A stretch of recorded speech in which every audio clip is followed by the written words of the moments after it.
reach for my hand, I'll soar away into the dawn. Oh, I wish I could stay here and cherish hearts in peaceful days. I fear the edge of dawn, knowing time betrays.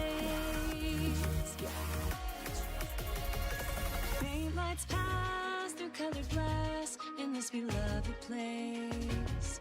Silver shines, the world dines, a smile on each face. As joy surrounds, come go to bounds, and I can feel them breaking free. For just this moment lost in time, I am finally me. Yet still I hide behind this mask that I have become. My blackened heart, scorched by flames, a force I can't run from. I look to you like a red rose, seeking the sun, no matter where it goes. I long to stay where the light dwells, to guard against the cold that I know so well.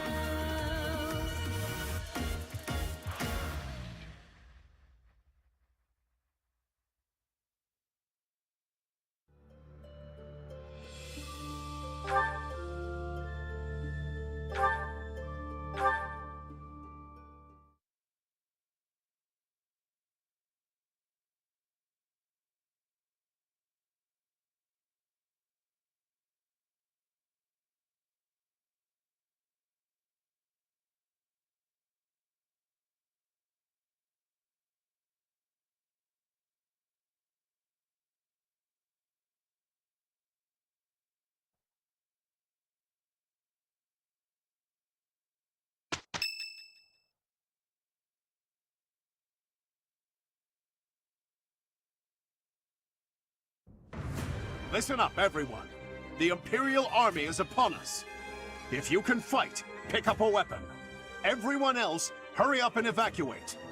We have the goddess's protection on our side. We have nothing to fear. Victory will be ours. Professor, are you ready? Well, hurry up. I don't need to tell you that the situation is dire. We have some support troops from the local nobles, but the army we're facing is immense. No matter how you look at it, we're at a disadvantage. To make matters worse, the enemy is being led by Edelgard. Do not underestimate how extraordinary her abilities are. She's back already? Talk about impatient. If we don't stop them, the Academy will be destroyed. Prepare for battle, everyone! We will stop Edelgard's rampage! Our opponent is formidable. But if we work together, we will not fail. Enough talking. Let's go! Dear Goddess, please protect us all. I shall fight with all that I have. It is an honor to fight alongside each of you. Professor, Claude, you'll lead the way, won't you? You won't let any of us fall, right?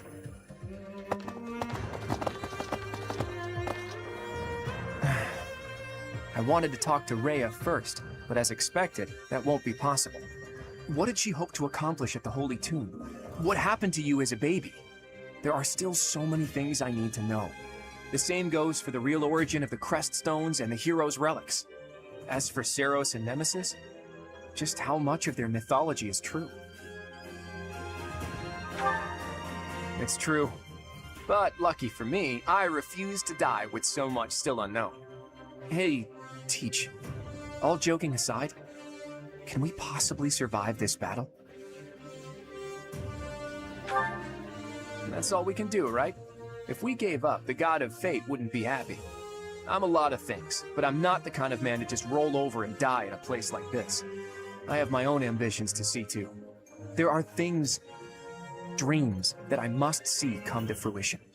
And I've been thinking, I want you to see those dreams realized as well. On top of all that, there are still so many secrets out there just waiting to be uncovered. We can't let that stand, can we? So, Teach... No, scratch that. You're so much more. You're my ally and my friend. Teach... friend... None of those words quite capture what you've come to mean to me. We may not be connected by blood, but I believe our bond goes deeper than that. Now that we know each other, our hearts are connected. Even if our paths diverge and we're forced to say goodbye, I know that we'll meet again. And so, for lack of a better word, I gratefully call you my friend. And I hold fast to the belief that this isn't it for us. No matter who or what you really are, I'll always be on your side. You can't count on much in this world, but you can count on that.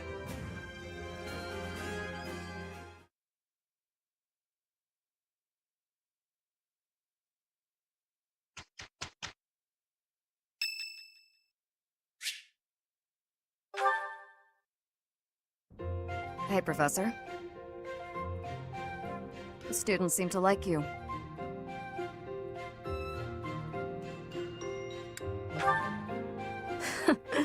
And you're not modest about it. I like that.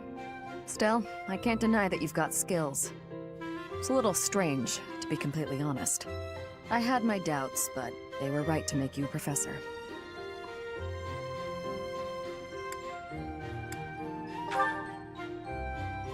I'd be suspicious of their true intentions, if I were you. But what's it matter? Seems like it turned out just fine for you. I'll admit, it's unbelievable that you used to be a mercenary. I was a merc before coming here, but I can't imagine pulling off your fancy tactician act. I freeze up near royals and nobles.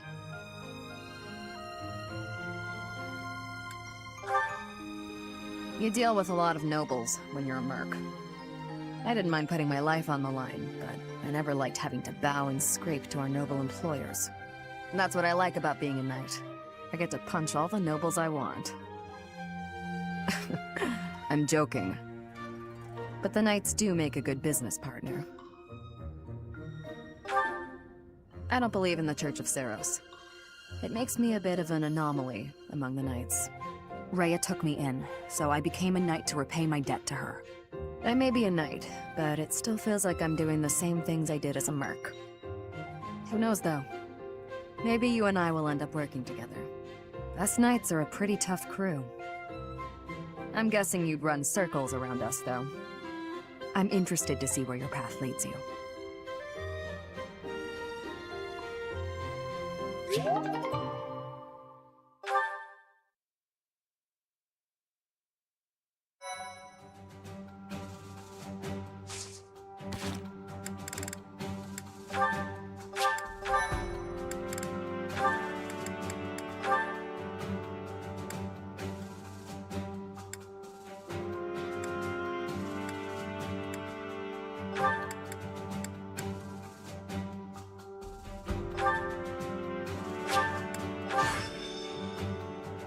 It's worth trying out.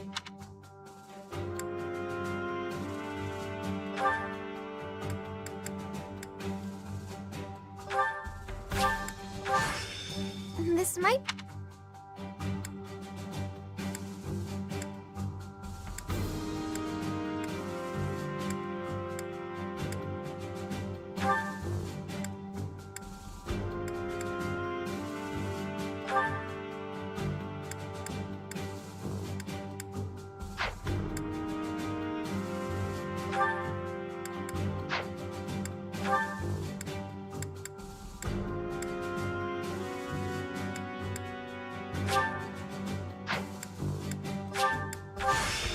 Clever to invest in.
Thank you so much.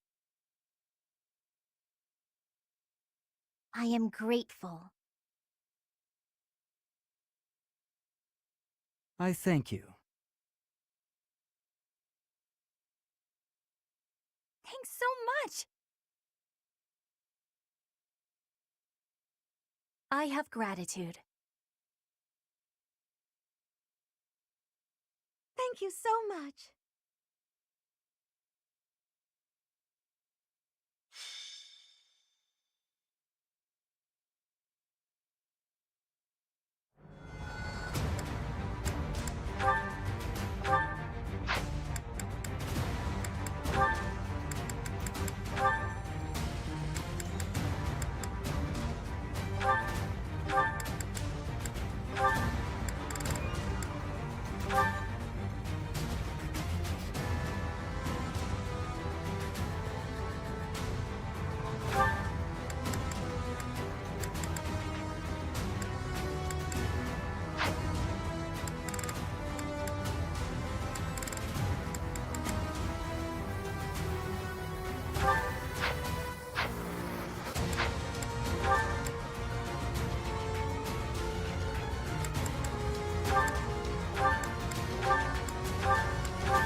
I have a report. The enemy is within the walls. They're about to break the defensive line.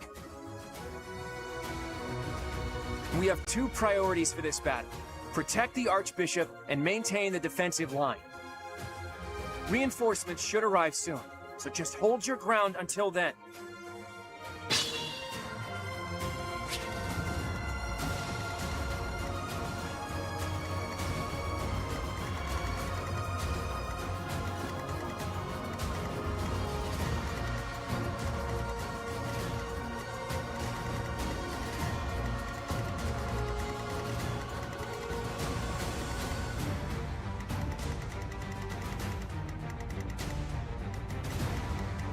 Sure thing.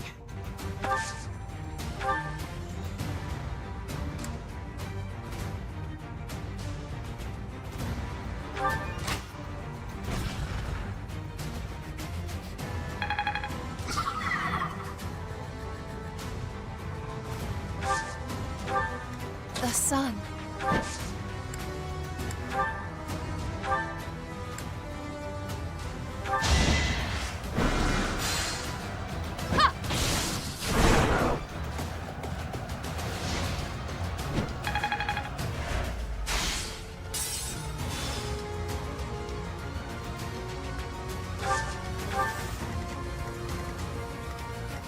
I'm on it.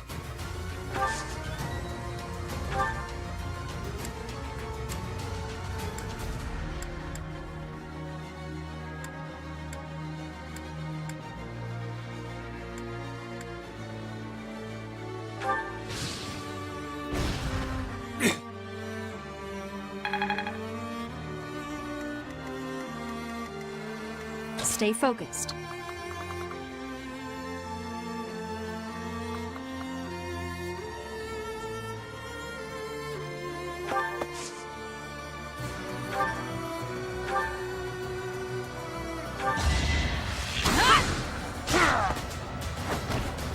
that is that. Committed to memory.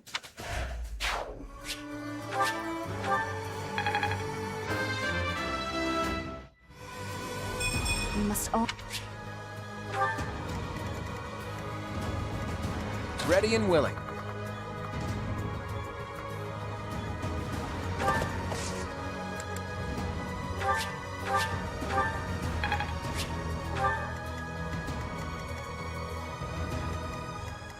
Oh no.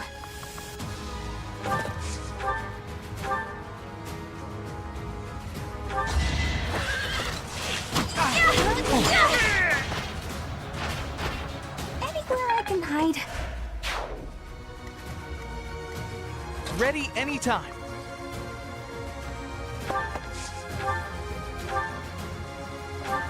Yeah!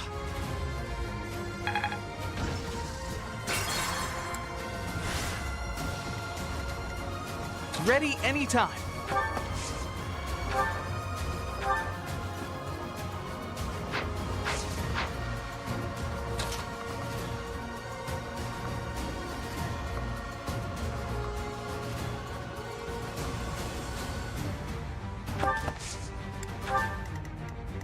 Who, me?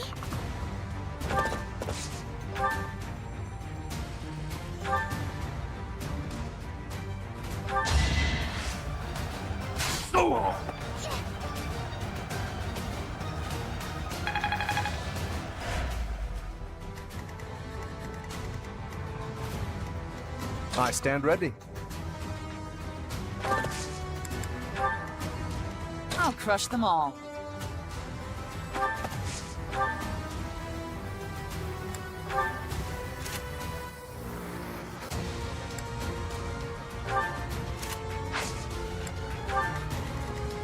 Leave it to me.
That helps.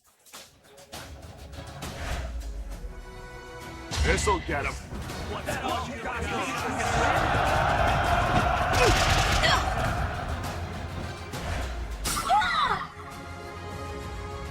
It is decided.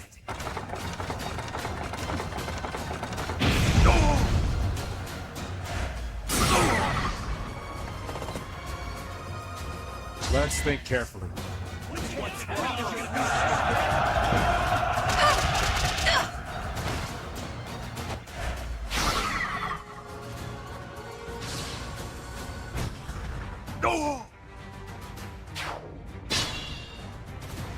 Report. The enemy has taken the entrances where the reinforcements were heading. So long as we can recapture the east and west strongholds, we might be able to call in the reinforcements.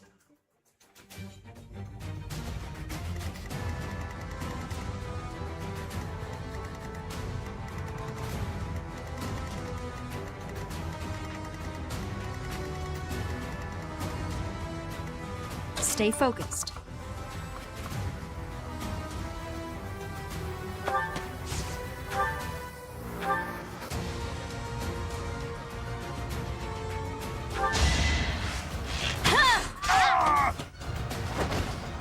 Should I have held back?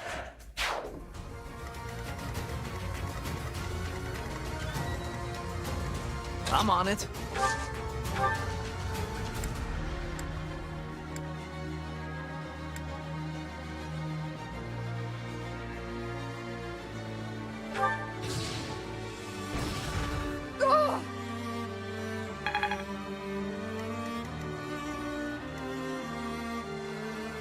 Oh no.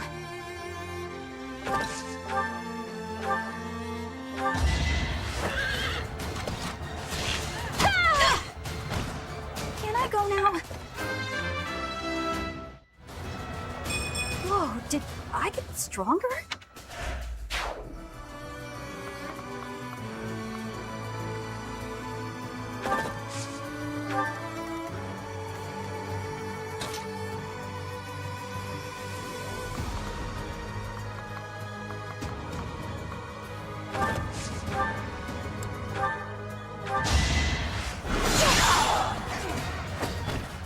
I can't afford to lose.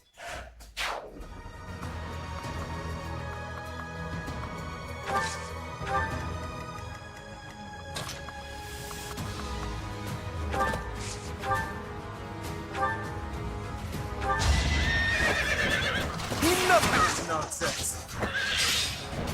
Yeah! You're outclassed. Amazing.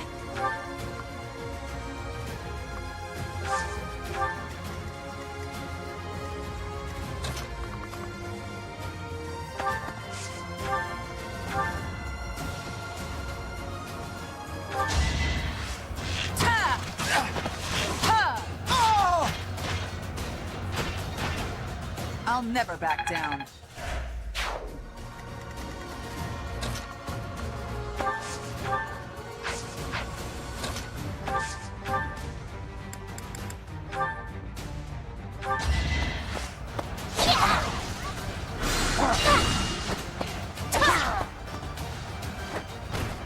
I just worked harder.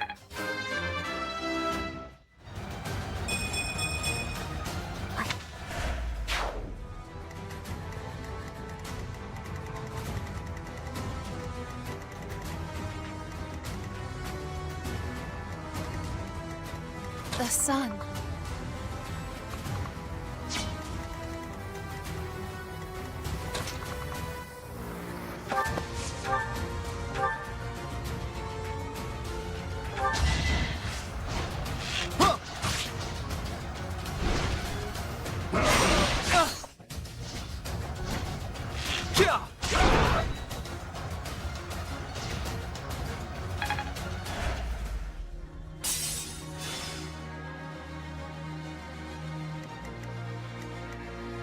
Ready and willing.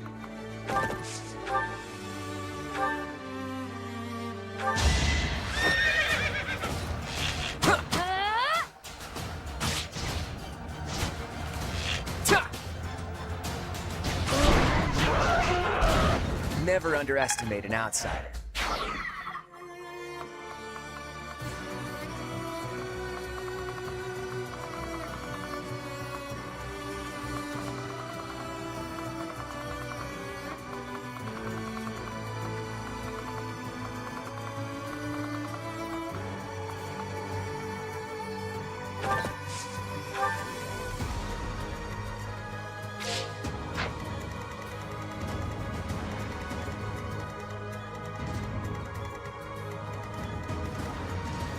Sure thing.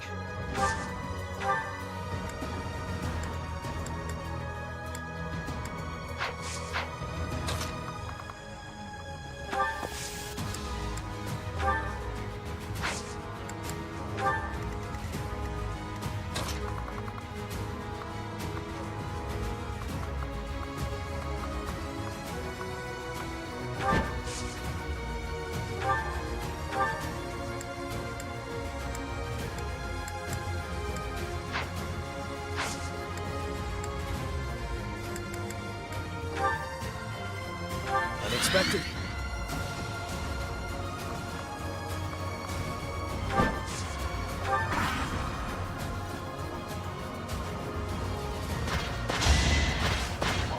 Is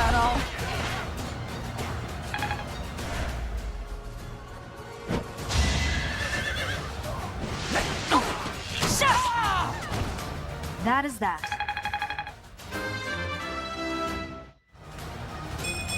I am maturing.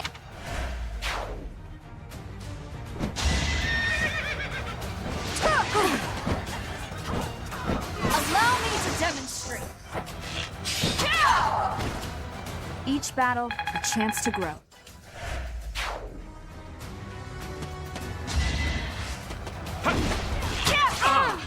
Let the lesson begin. That is that.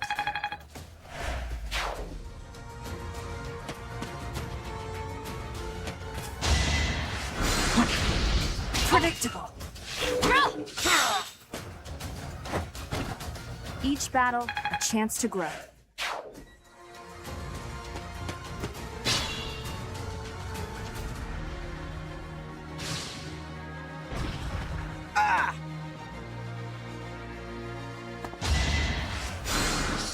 That really helped.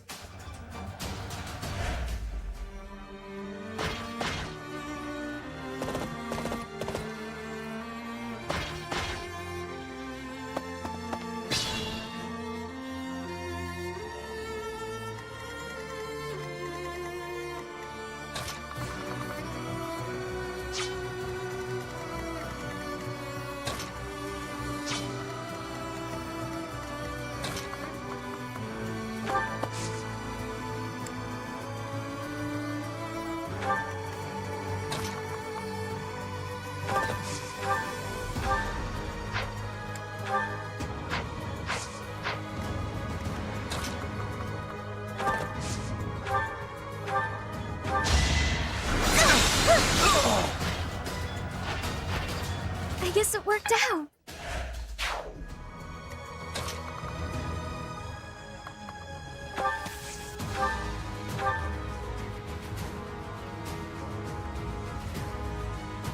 This fight is but a sideshow to the ravaging of the sacred place that is Garreg Mach.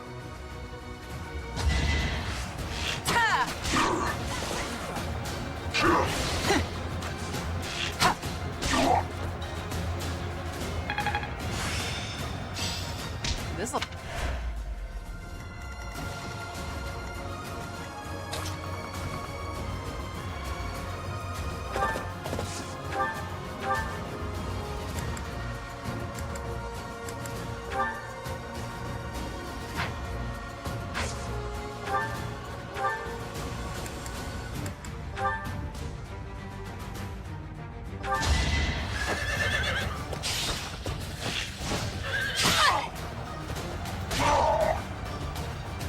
The time is not right. I will wait for the next opportunity.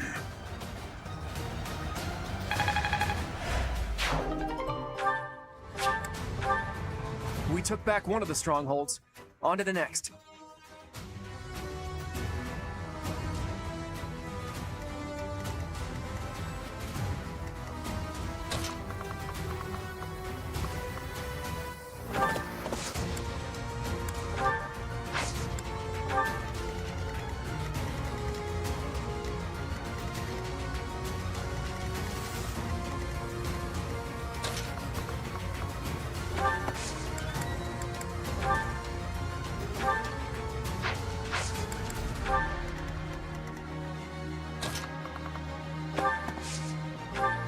Thanks for that.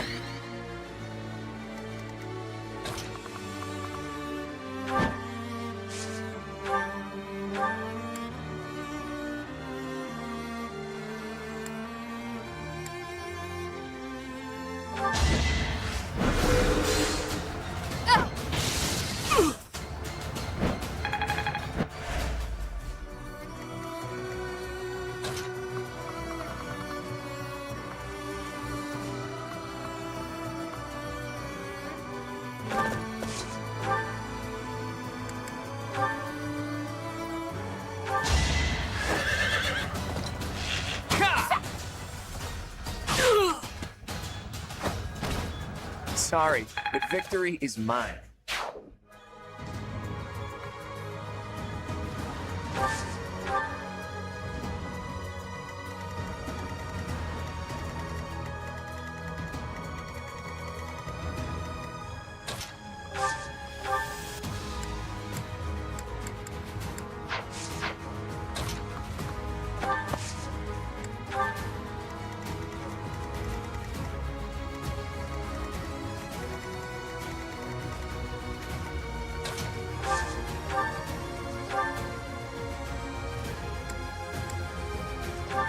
have no choice but to distinguish myself in this fight. Shut up!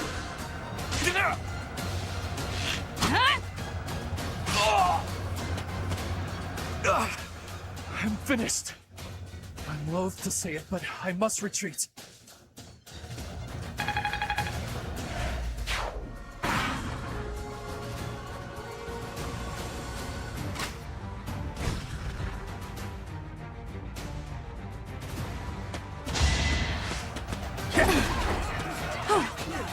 Allow me to demonstrate. That is that.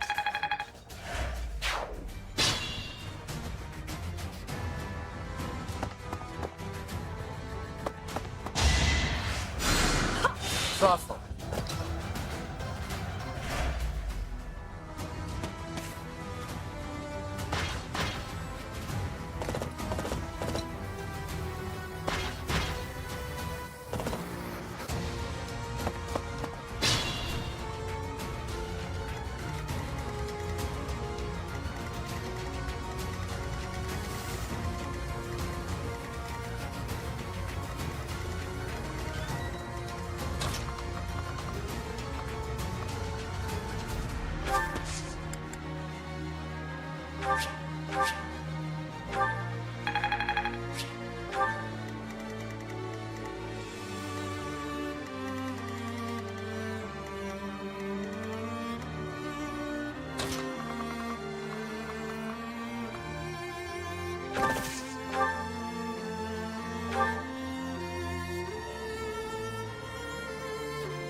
What you fail to appreciate is that we have at our backs a force you cannot hope to defeat.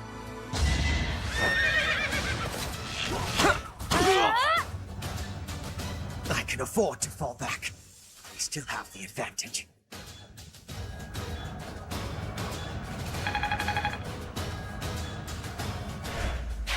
All right, we took back both of the strongholds. Let's keep up the momentum.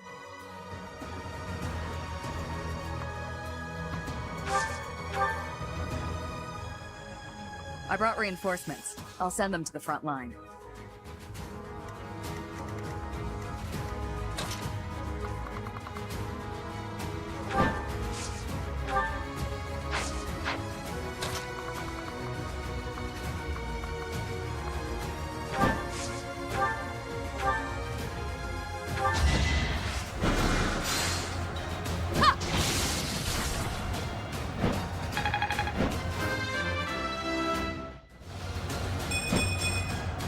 Such a small change, truly an improvement?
Fine work.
As expected.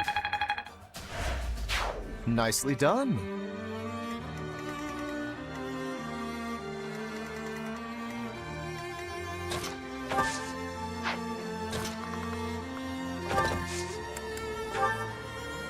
They pushed me too far.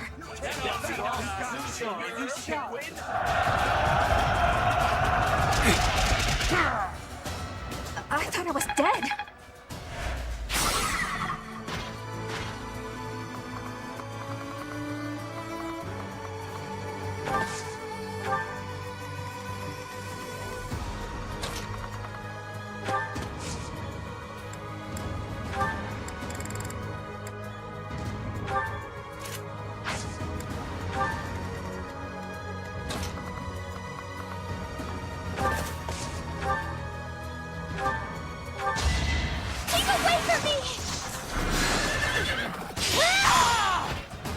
I'm really sorry.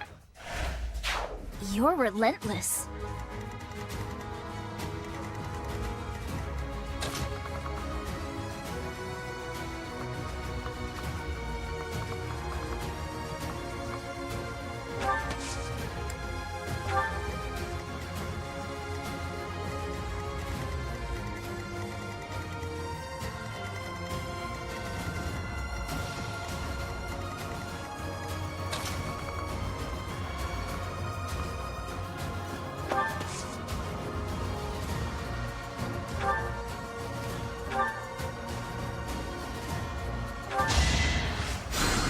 Appreciate that.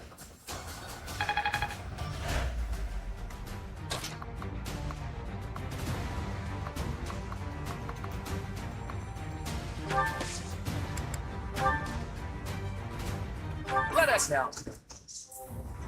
This should work.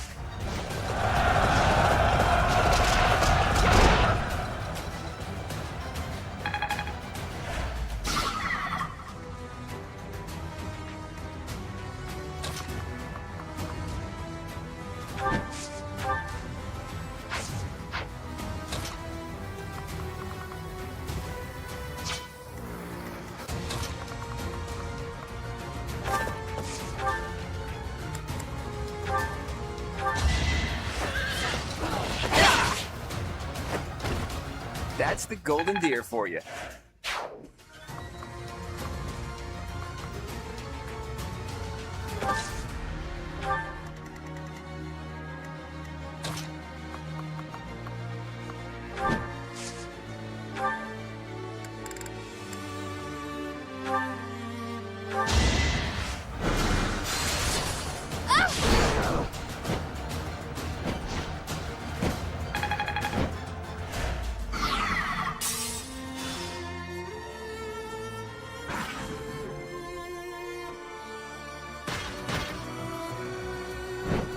My life was changed forever by Her Majesty. Now, I lay it on the line. For the Empire!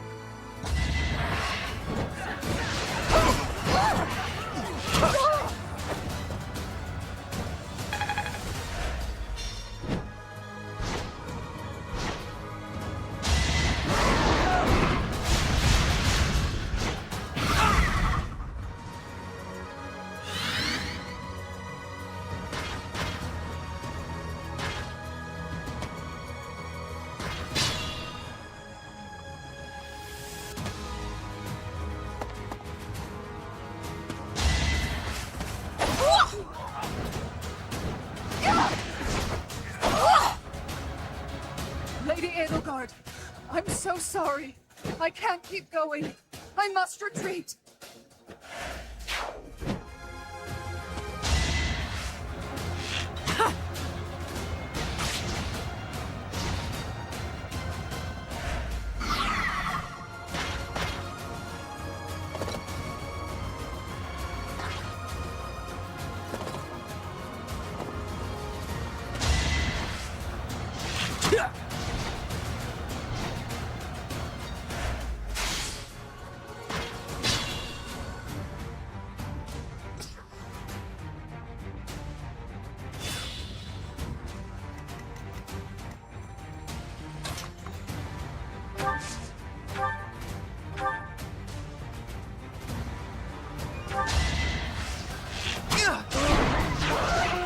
Huh? It worked out.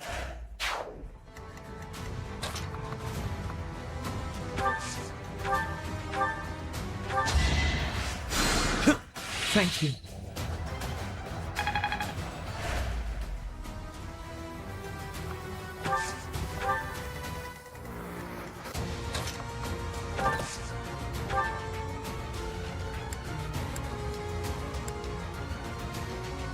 Here she is, Her Majesty, looking pleased as a dog with a stick. What exactly happened to make you this way? I'm simply seeing through a promise I made to myself a long time ago. Isn't this much force excessive? Thanks to you, my own long-held ambitions are nearly destroyed. If you don't want them to be destroyed completely, I suggest you turn tail and flee.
You will come to regret raising your blade against the Emperor of the Adrestian Empire.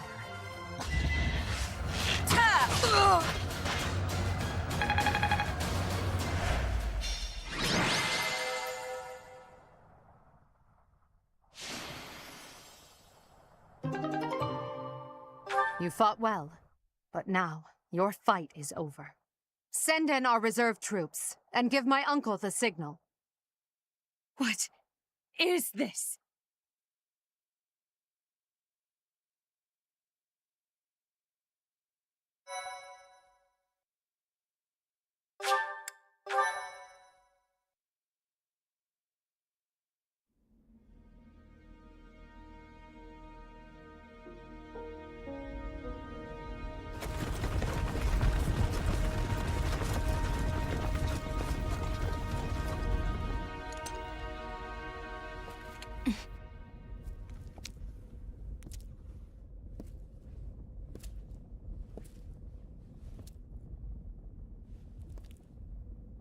Everybody here, young and old, is in your hands.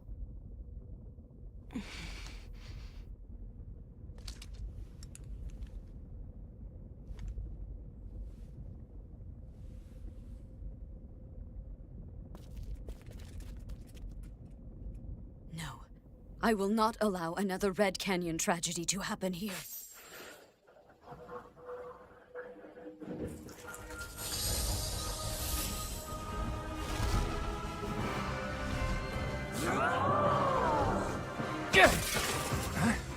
What is going on?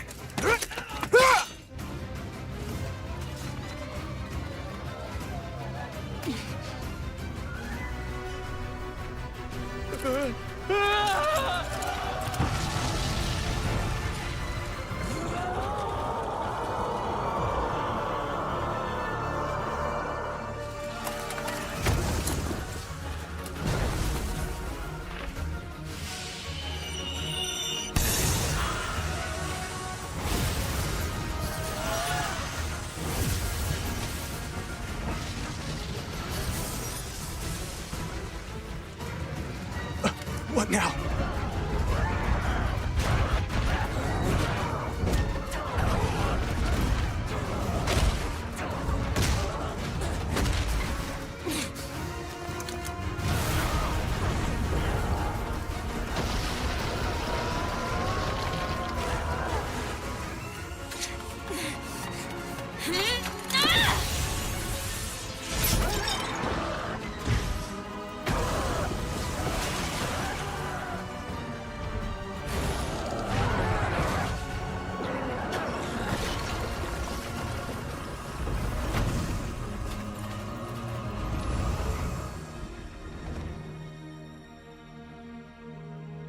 Why did you come?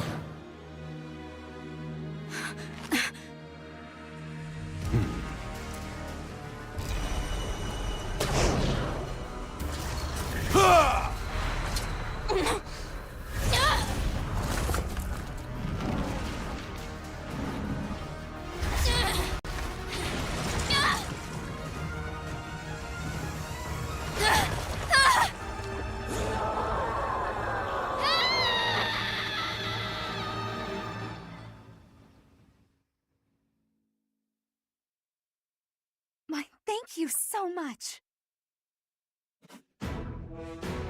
In Imperial Year 1181, the new Adrestian Emperor, Edelgard von Hresvelg, led a strategic assault against the monastery at Garreg Mach. Though her own losses were great, her foes had no choice but to surrender. Archbishop Rhea commanded the Knights of Seros, leading from the front lines against the Imperial army. But amidst the chaos of battle, she vanished, and her whereabouts remain unknown. With this single attack, the Adrestian Empire officially launched its offensive against the Holy Kingdom of Fargus and the Leicester Alliance. The unification of Fódlan has begun.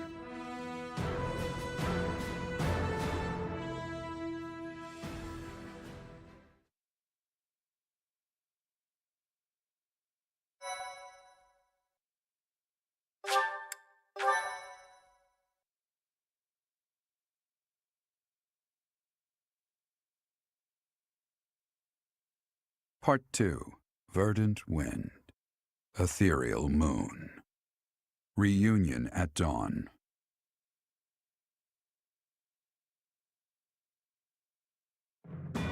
It is Imperial Year 1185. Nearly 5 years have passed since the fall of the monastery at Garreg Mach, and war continues to plague the lands of Fódlan. Ferdiad has been captured. The Holy Kingdom of Fargus is in shambles. The Leicester Alliance is on the verge of collapse, fractured by two opposing factions, those who support the Adrestian Empire and its ruler, and those who seek her demise. Meanwhile, under Emperor Edelgard's rule of law, the Adrestian Empire continues to expand its reach. The path to a new Fódlan, unified by Imperial strength, may yet be in sight.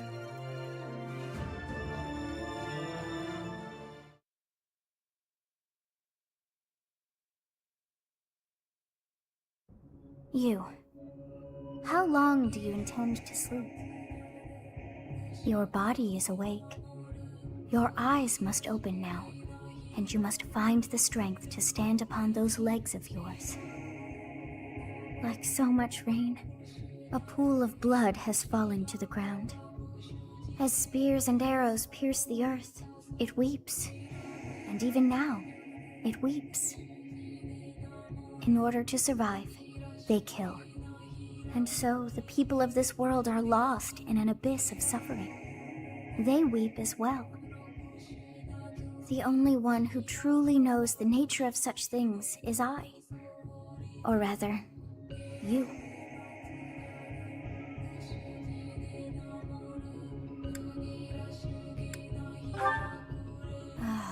You are a complete and utter fool! Have you not changed one bit? Get on your feet. Right now! I'll coddle you no more! You are just like a child, always needing me to hold your hand. Hey, are you awake?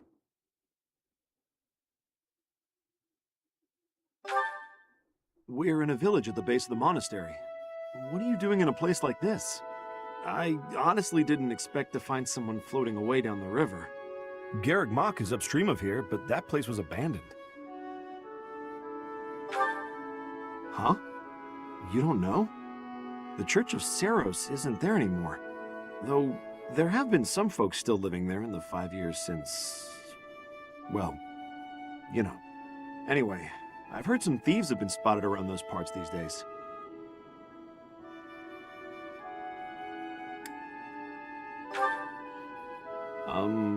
Are you feeling alright? You didn't hit your head or anything, did you? It's the ethereal moon of the year 1185. It's been nearly 5 years since the monastery fell. Tomorrow was supposed to be the Millennium Festival, but who's got time to think about things like that? Yeah, that's what I said. But with the war and the Archbishop still missing it all, I doubt there's a soul to be found who has enough blessings worth counting. Hey, slow down, will ya? Where do you think you're going? Are you crazy? I told you. They say thieves are running amok up there. And there's plenty of other dangers, too. Come on, I promise I won't say you're a coward. Just forget about going anywhere near the monastery. You just remember I tried to stop you. Got it? It's not on my conscience if you wind up dead. Students? You really are crazy, aren't you? There aren't any kids anywhere near that place anymore. Unbelievable.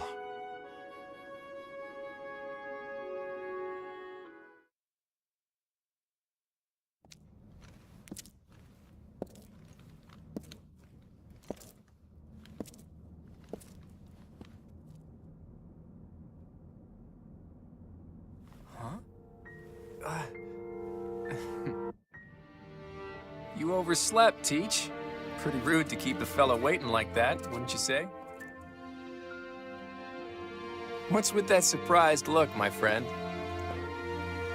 You didn't really think I'd given up on you coming back, did you? Can you feel it? A new dawn is finally here. Not just for us, though. No.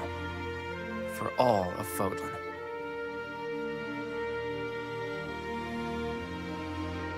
It's been 5 long years.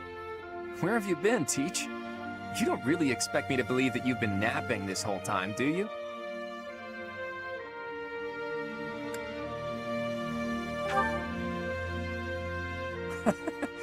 It's a good one.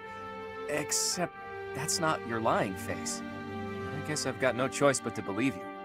You're not exactly normal to begin with, so it's not a huge stretch to imagine you sleeping for that long. And this is where you say, just kidding, right? If this is a rib, now's the time to fess up.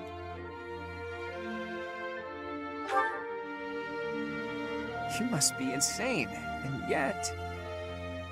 fine. I believe you, okay? But that means you don't know anything that happened after your last battle, right? I guess it's on me to catch you up. As you can see, Garreg Mach was crushed by the Empire and was never restored. The monastery is in ruins, and the town is in pretty bad shape too. Can you guess why?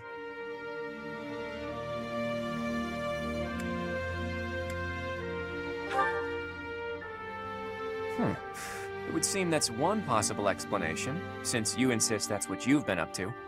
All we know for sure is that Rhea suddenly vanished during that battle 5 years ago. The Knights of Seiros have apparently been searching all over Fódlan for her. But the fact that this place is in ruins tells me they still haven't found her.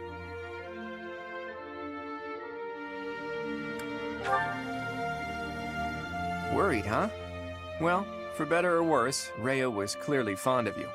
But I'm not so sure whether it would be good for her to return as the Archbishop. Rather, with her gone... never mind. This could be a dangerous conversation. Before we discuss the state of affairs in each territory, are you hungry? You must be. It's not much, but I did bring some food with me. Let's eat up and go from there.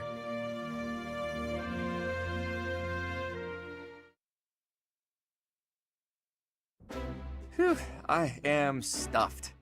Even the most humble of meals taste great with the right company. By the way, Teach, do you remember the night before the ball? I know it was 5 years ago, but we promised that the Golden Deer House would reunite during the Millennium Festival. Today's the day we promised to meet up, but no one's here.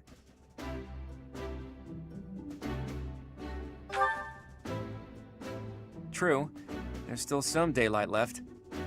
Let's wait just a little longer. You never know, maybe someone will show up after all. Hey, Teach, just waiting around sounds boring, so why don't we get in some exercise? You know, help with digestion and stuff. You must be in bad shape if you've been sleeping for 5 years. It'll do you good to get your body moving again.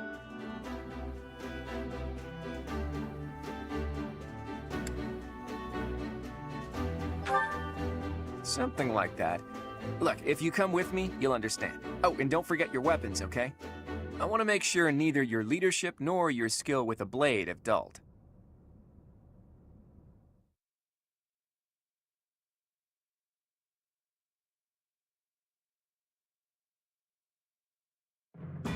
In the Holy Kingdom of Fargus, Imperial loyalist Cornelia has subdued all regions of the former royal house of Byleth to prevent further revolt. Prince Dimitri has been sentenced. Now, the backbone of the former kingdom, Houses Gautier and Fraldarius, struggle to continue the resistance. Cornelia, operating out of the royal palace, has accepted the support of the Empire to build an army and plots to wipe out all remaining kingdom forces.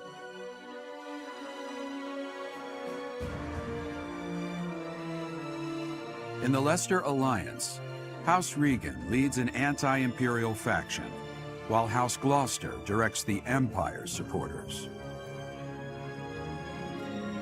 Despite the undeniable threat of fracture, the Alliance's adept new leader, Claude, deftly maintains the outward appearance of a unified front.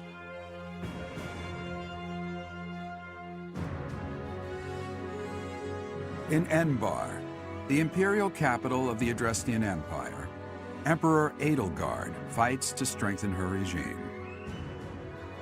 She has extended her reach to the kingdom by inciting a coup and continues to draw its former lords under her influence in pursuit of controlling all of Western Fódlan.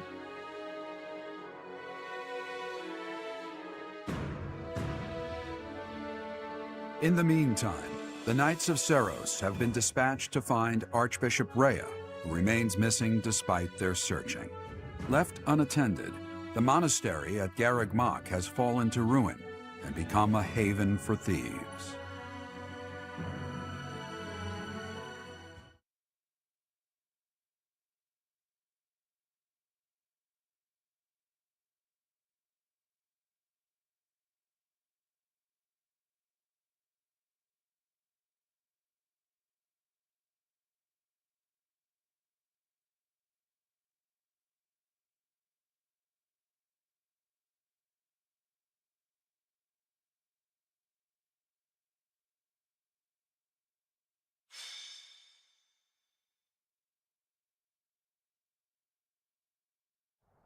The thieves are here. Apparently they're trying to run off with treasures from the monastery. What the? Intruders! Protect the goods! This is gonna get expensive. Collect everything the thieves carried out. What's my strategy?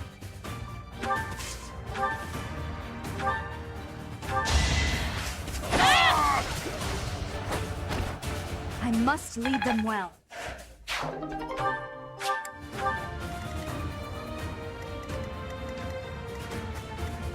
At the ready.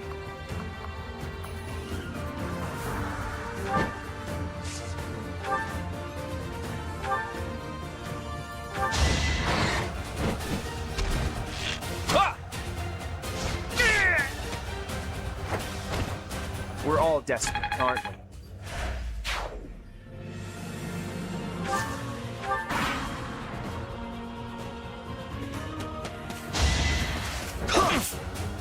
My moment has arrived! You got yourself killed.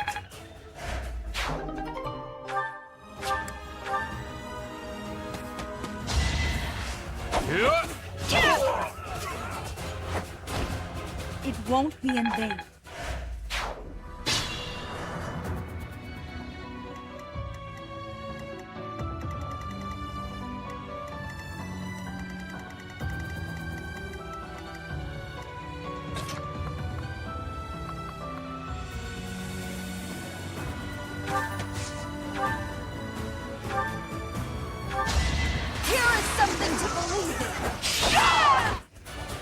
I must lead them well.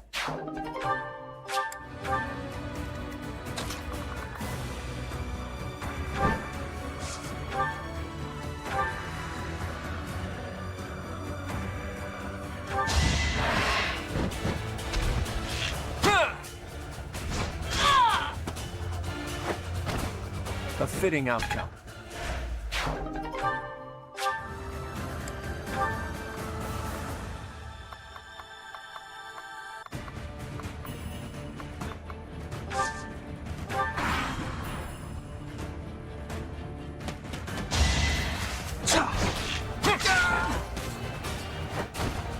Sorry, but I must.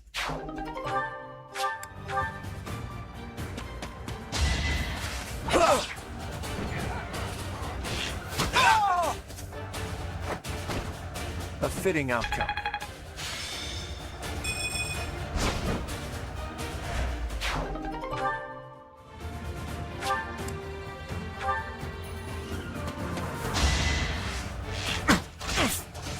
Strategy in motion.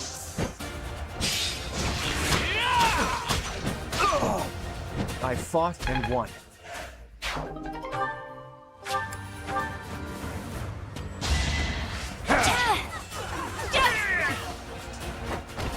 All is going to plan. Planning is key.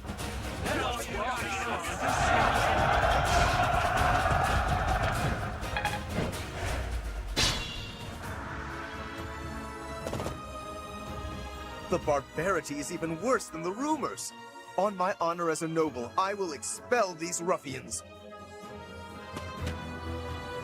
Today was supposed to be a happy day, but the monastery is in such disrepair. Over there. Is that the professor? And the others?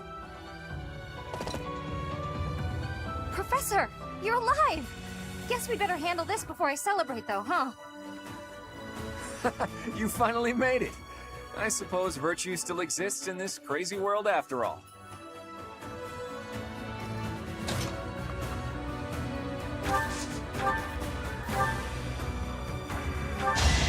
No hesitation! This could turn the tides.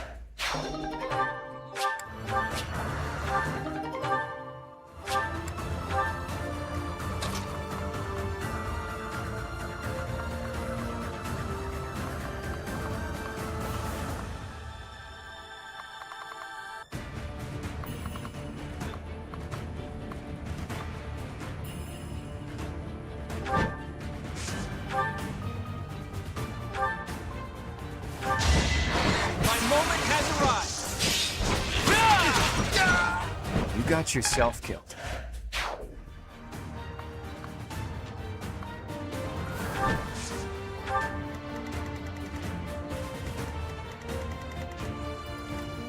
My orders?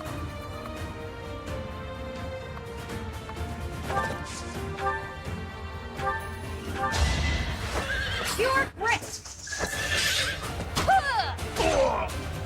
All right, who's next?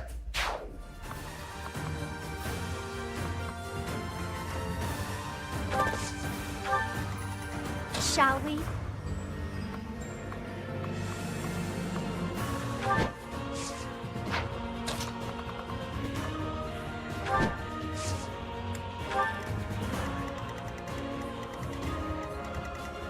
Shall we?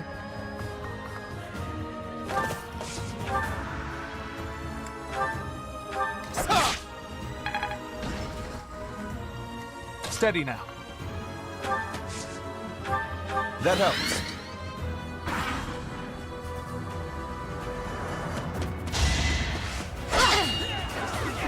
I will destroy you! How about a curtsy?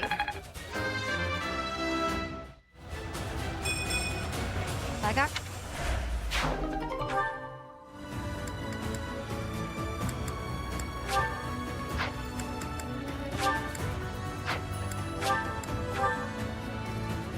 Try to keep up!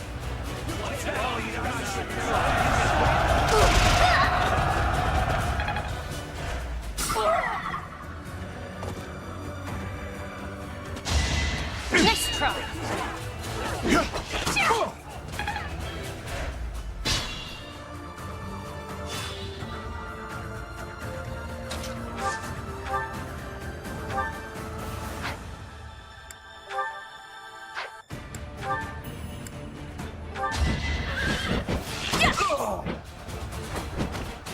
Don't get used to this.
We've much to discuss, but first, let us dispense with the riffraff. It is a noble's duty, after all.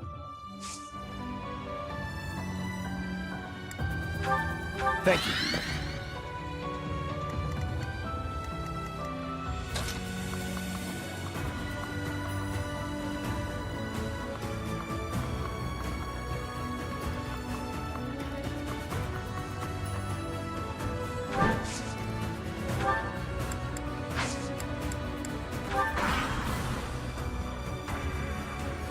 It's time!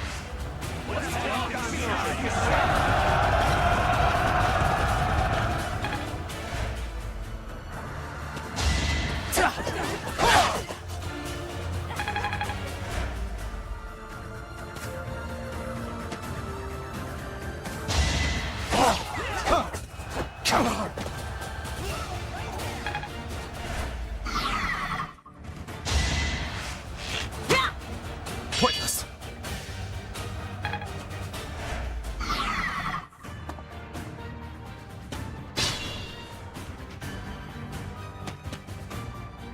Is that the professor? Wow, it's you! Here I thought you were dead all this time. be the professor's ghost? Hey, you're late. Hurry up and help.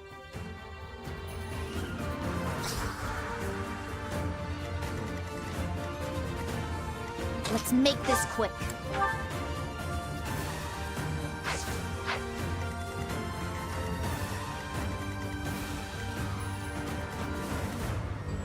Leave it to me.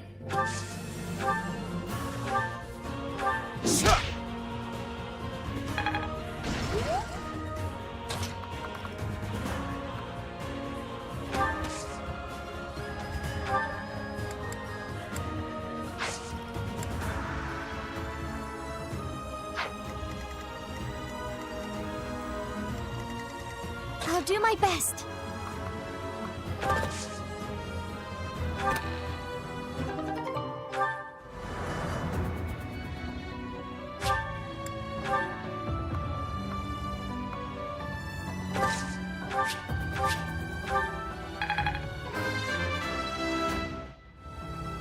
I won't let this hold me back.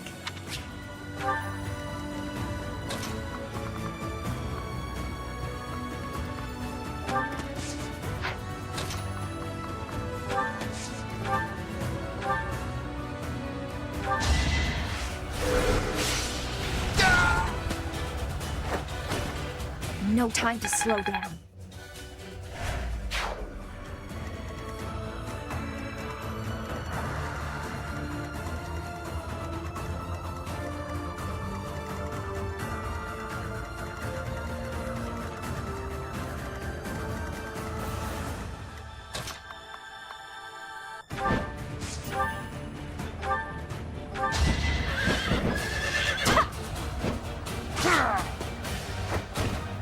Never let your guard down.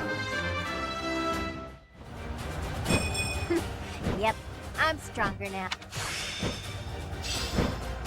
Guess I've got that down.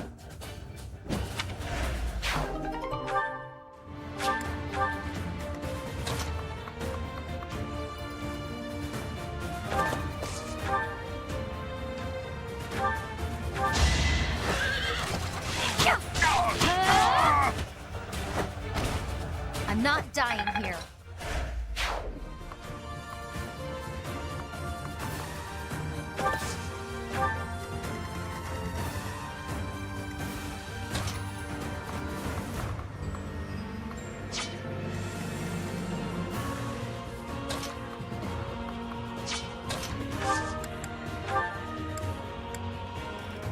Let us out. Seize the moment.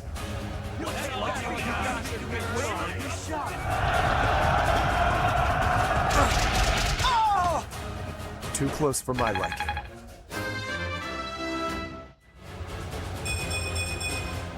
My skills are rising to my status.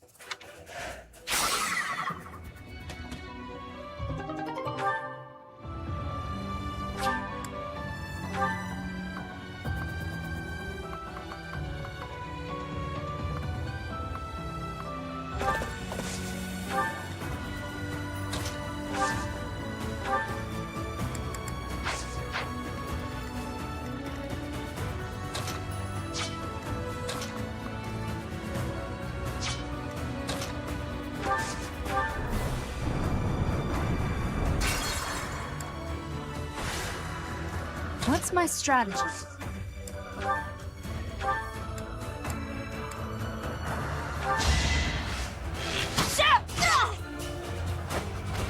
I must lead them well.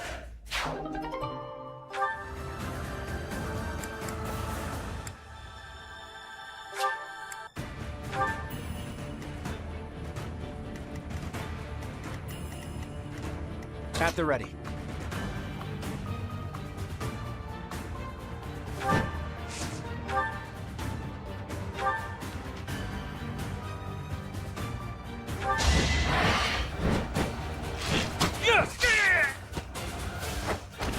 We're all desperate, aren't we?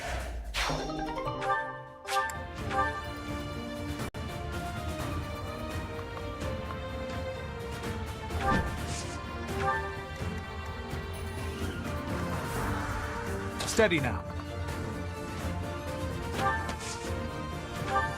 Professor, it's been too long. I do want to chat, but first let's handle these criminals.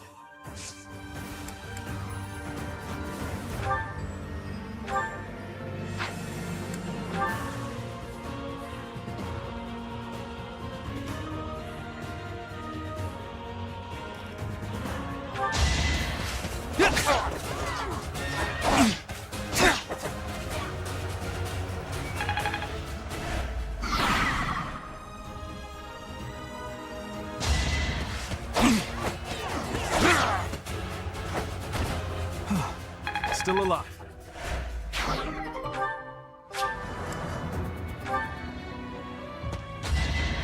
I think not.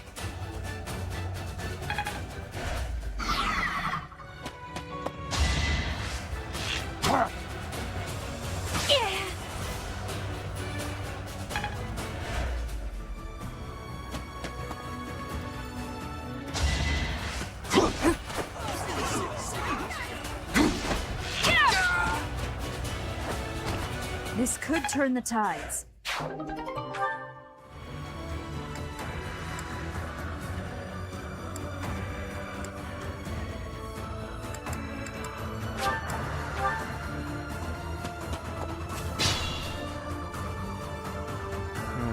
We could split into two groups.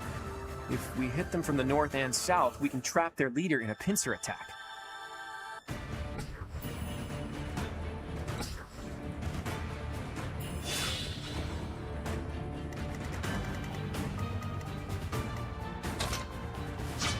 I'm all right.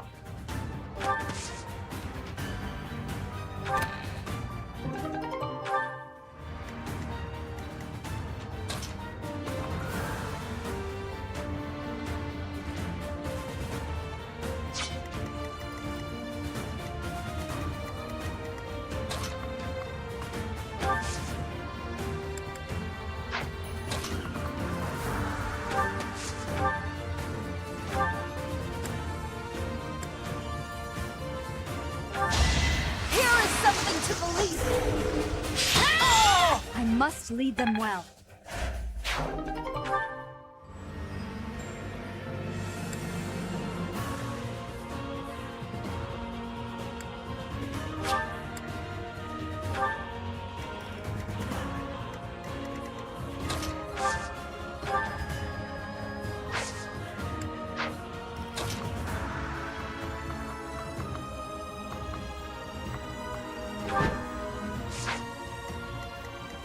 Shall we?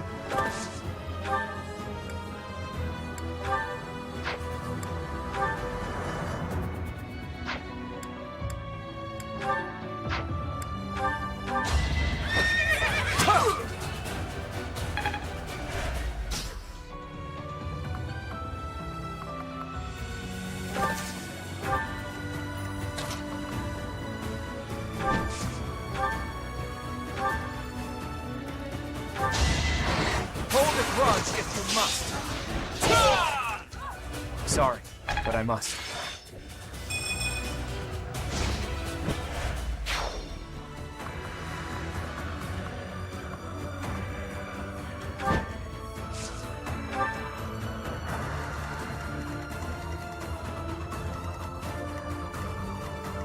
Leave it to me.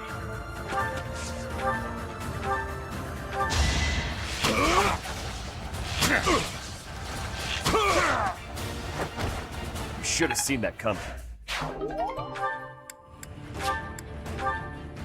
Let's make this quick.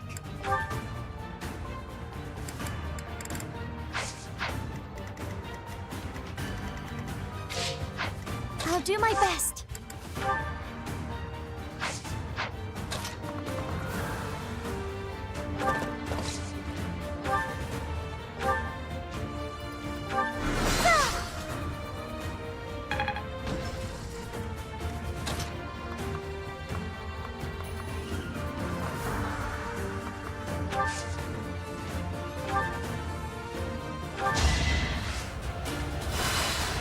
Thanks.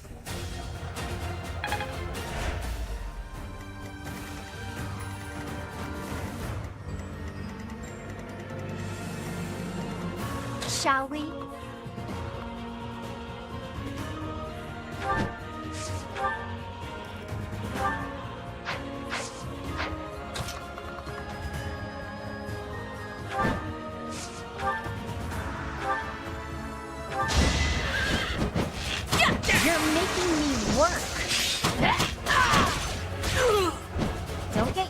this.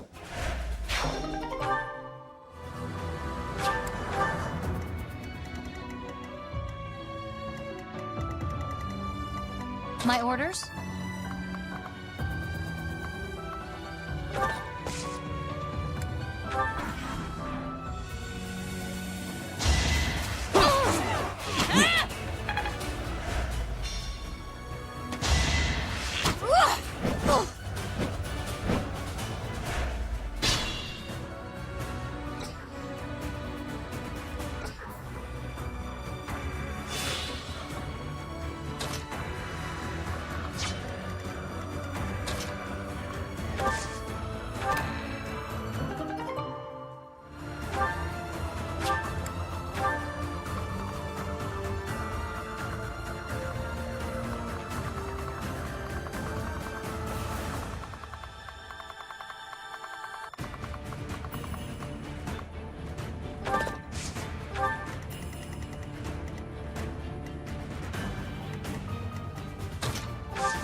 A fitting outcome. Good fuel for a scheme.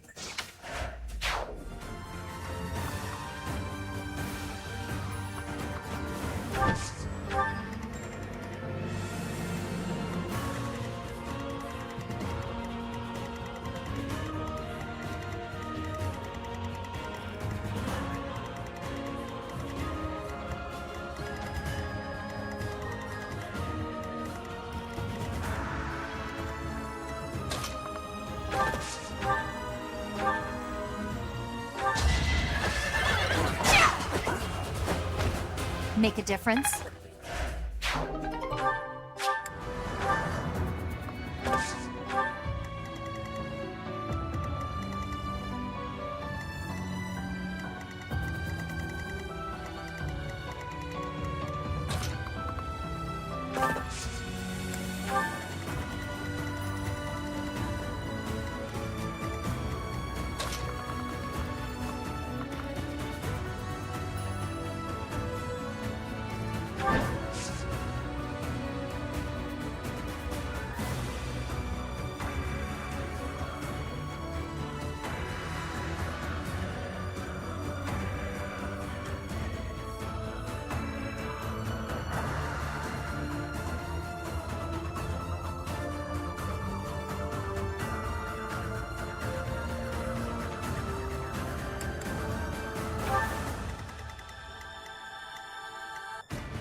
No!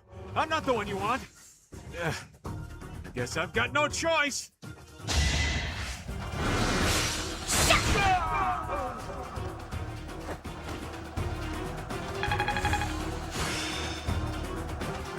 Perseverance is the key.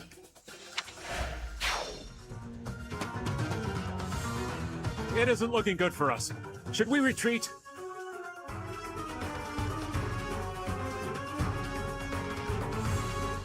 So, he revealed his true identity. Catch him and recover the treasure.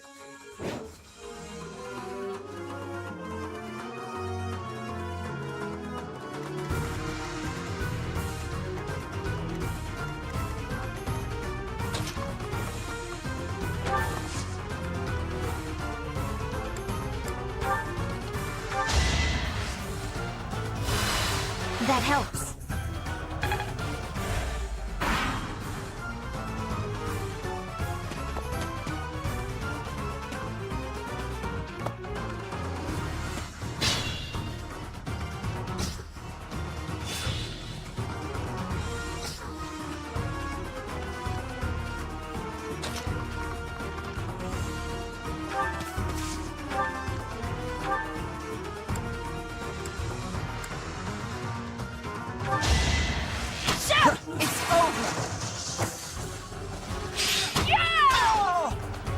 could turn the tides.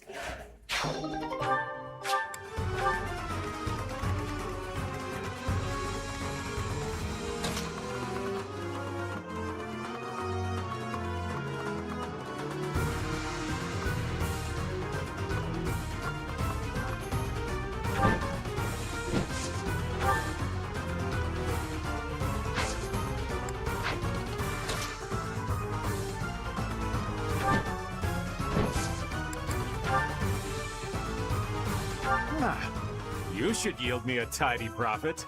Good time for a secret scheme.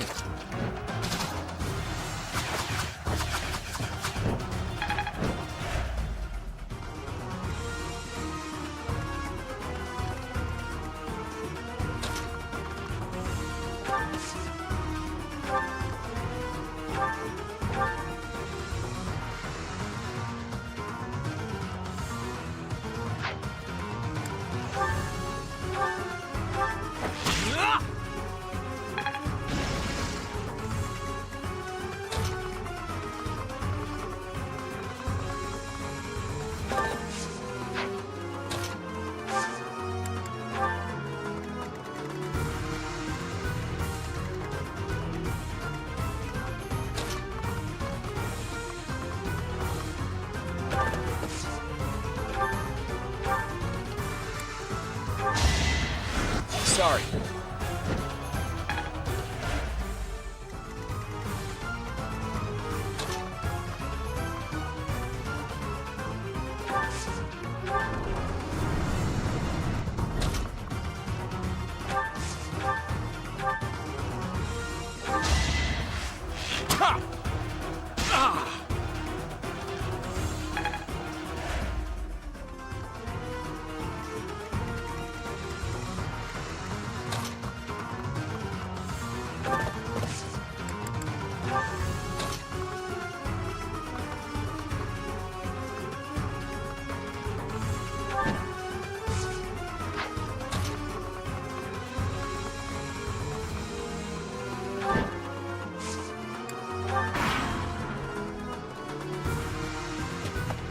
They won't see this coming.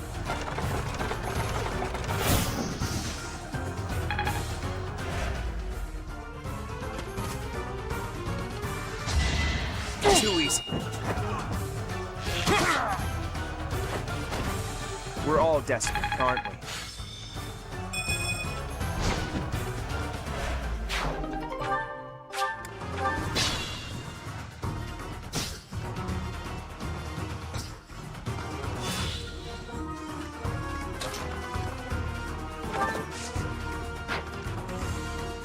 Hope this isn't it.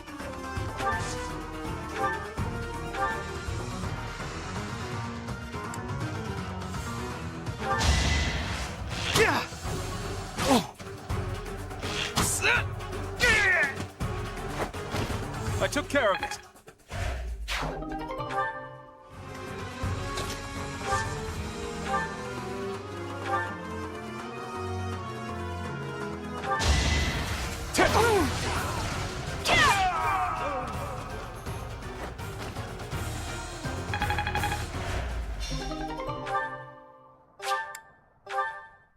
I thought it would be easy money. Maybe it wasn't meant to be. We took care of that. Are you sufficiently warmed up, Teach?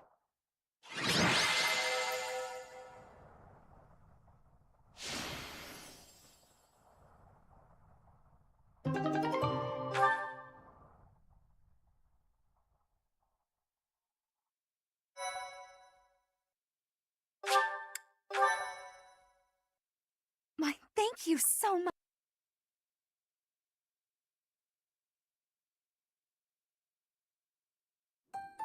I'm exhausted. What gives, Professor? I was so excited to see everyone again, and then this happens. I'm still tired from the long journey. How did it come to this? Let's all take a moment to catch our breath. If you've got the spare time to play with those guys, the least you could do is prepare some tea.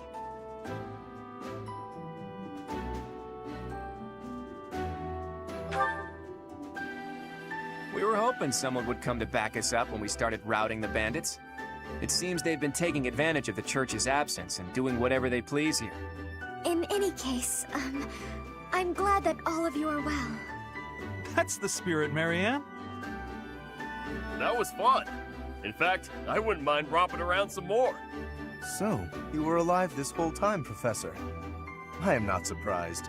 In fact, that is why I came here. And it doesn't look like time has rusted your skills. That's a relief. I'm just glad everyone's alive and well. On that note, let's move this reunion party somewhere else. Now that we've dealt with those violent bandits, we could potentially use this place as our base of operations again. What could you possibly mean by that? I'm talking about the Leicester Alliance taking over Garreg Mach Monastery. After all, it's right in the middle of Fódlan. It's a critical strategic location. Are you suggesting that we fight back against the Empire? Aren't you getting a bit ahead of yourself? The Alliance is in complete discord at present. And, as leader of the Imperial faction of the Alliance, isn't Count Gloucester, your father, the main cause of that discord? Yes, that is true. It was inevitable. Our house's territory is close to Imperial land, after all. Had we not consented to vassalage under the Empire, they would have invaded immediately. Naturally.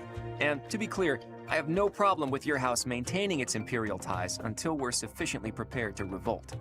The Empire is the cause of the infighting. If we rid ourselves of them, the situation should resolve itself. That's why I'm thinking we should make this our base, raise up an army, and stir up some trouble for the Empire. Now you're talking. Sounds like fun. So then, Mr. Leaderman, does this mean you intend to rope us into your little scheme?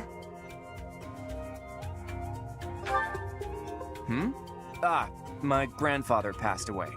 That means yours truly is officially the leader of the Alliance. If we had a more reliable leader, perhaps the Alliance would not have been divided. Think what you will.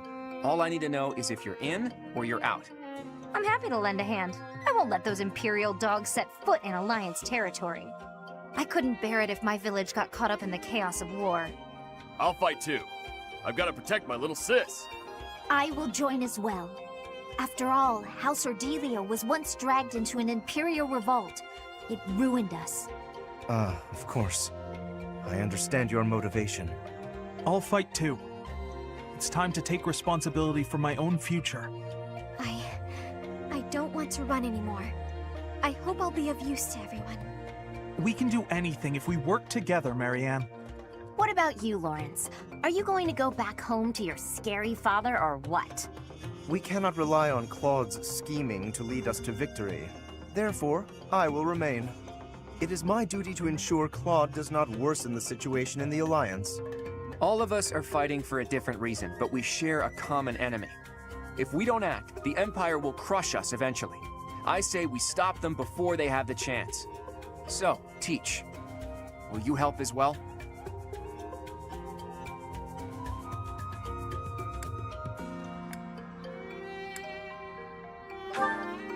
Please do. I'm counting on you.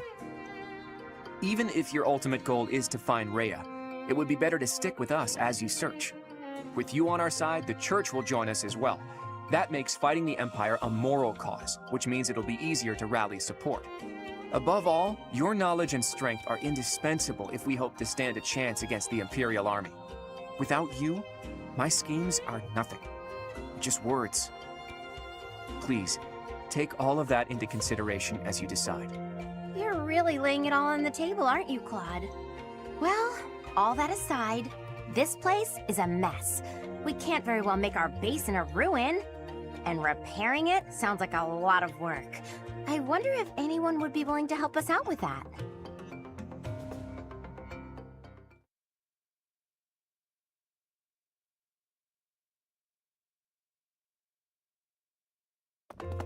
Can it be? You were alive all this time? Professor, it is so good to see you again. My brother and I were worried about you. We've been looking everywhere for you, but I see Lady Rhea isn't with you. Damn.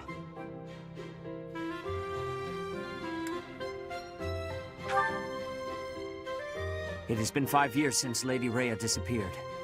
We have devoted all of our energies to finding her. However, without being able to set foot in Empire territory, we are at a standstill. We had hoped that perhaps the Archbishop would return here on this day.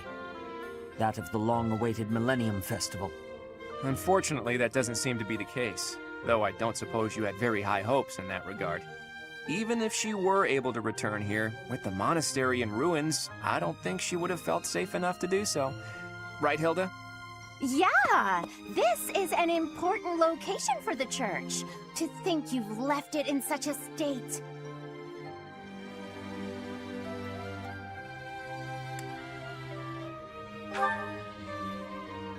I agree.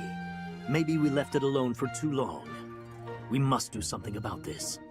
And leaving this place in ruins affects the safety of this area, too. Then let's do it. If we all work together, we can restore the monastery to its original beauty. We will require the aid of skilled craftsmen, too. I shall seek out any such individuals who are willing to return to Garreg Mach. Fantastic! I'll figure out how to split up the work, and then we can get started.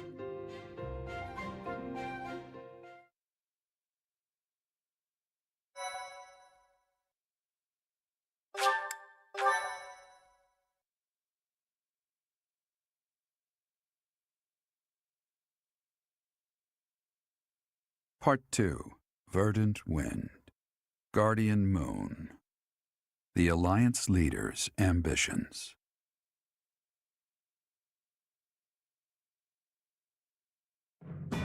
Claiming the monastery at Garreg Mach as its home base, the Alliance army joins forces with the Knights of Seiros. Together, they begin to take up arms against the Adrestian Empire.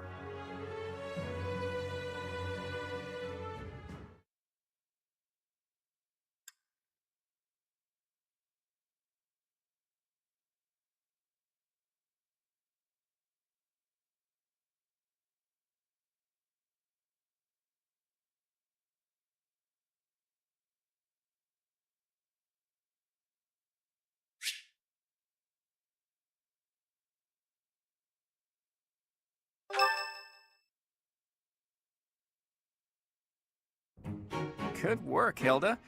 You didn't do much manual labor, but you managed to rope the knights into helping us restore the monastery. Thanks, Claude. But all I did was piggyback on your scheme. I saw your eyes telling me to make some magic happen. We appreciate your assistance with the restoration of the monastery. Oh, please, it was nothing. We're just doing our part as former students. I'm told you even routed the bandits. That job should have fallen to us. I'm sorry for the trouble. Hey, don't think twice about it. We're all allies in the resistance against the Empire, right? The Church is at war with the Empire, but let's be realistic. Wouldn't it be better for the Alliance to eventually submit? The way I see it, the Emperor wants to take over all of Fódlan and destroy the existing order of the world. I can't see her allowing the Alliance to continue to exist. We're in this just as deeply as you are. Actually, we were hoping to use this place as a base. The Empire begs to be meddled with, and we're first in line. Why would you make your base here? Garreg Mach is situated in the center of Fódlan, both geographically and spiritually. We want to secure this location while the Empire is still overlooking it. I see. The Empire doesn't see this place as important at the moment because it's far from the front lines. But if we simply decide that it's ours to occupy, that does nothing to inspire the hearts and minds of the people of Fódlan. Luckily, good old Teach has finally returned to us. If the Professor Rhea entrusted with the Sword of the Creator fights at our side, well now, that's a just cause anyone could get behind. What's more, here we are, working alongside the legendary Knights of Seiros. It smacks of divine providence, doesn't it? Can you feel it? I have heard what you have to say, Claude. And you, Professor? Where do you stand?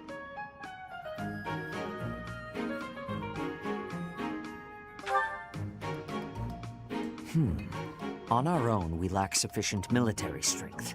But with the help of the Alliance... The Archbishop said if anything should happen to her, that we should entrust the affairs of the Church to you. If you intend to fight alongside the Alliance, then I will follow you as well. Is that acceptable, Claude? Of course. I can't think of anything more reassuring than having both Teach and the Knights on our side. Together, we'll stop the Emperor and her reckless ambitions.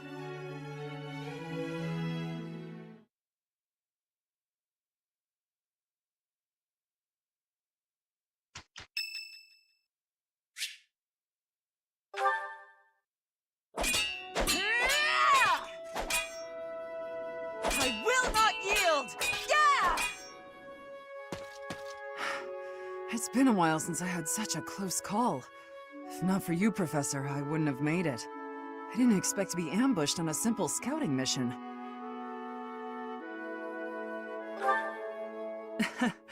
You should be asking about the mission, not about me. I have to ask, Professor, what brought you here?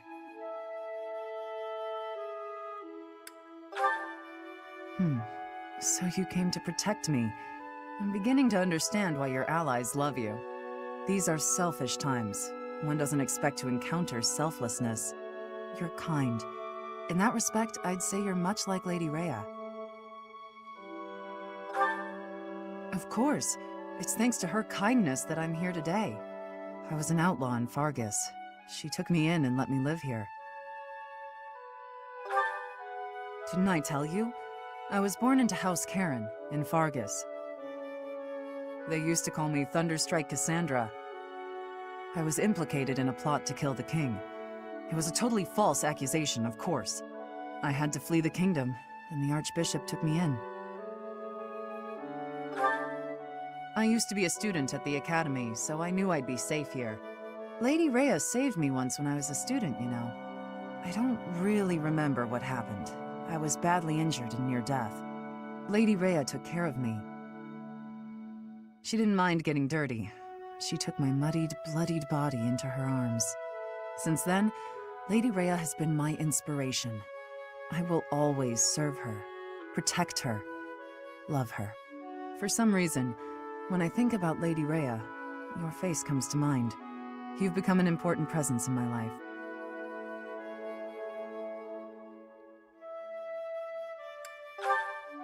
I wasn't expecting you to have a positive response. I'm not thrilled about it personally. I am still going to keep my eye on you. Not so I can report to Lady Rhea, though. Just because I want to.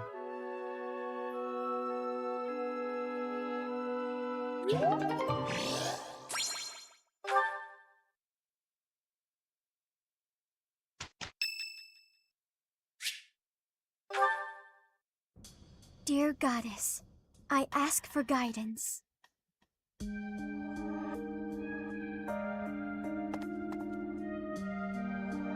Professor, you're always watching over me, aren't you?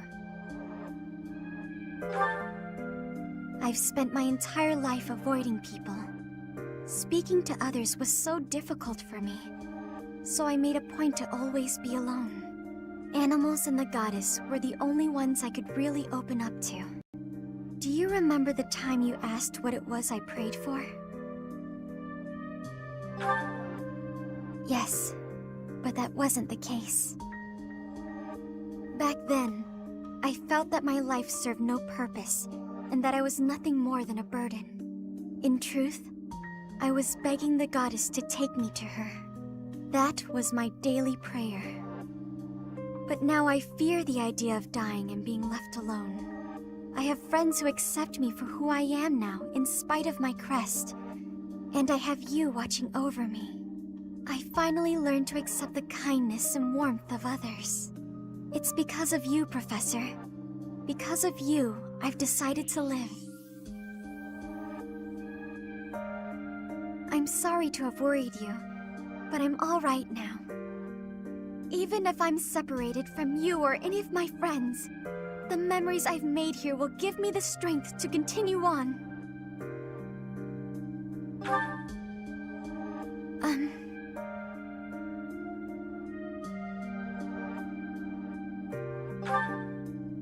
Oh, I'm sure I'll have the strength to move forward if we're together.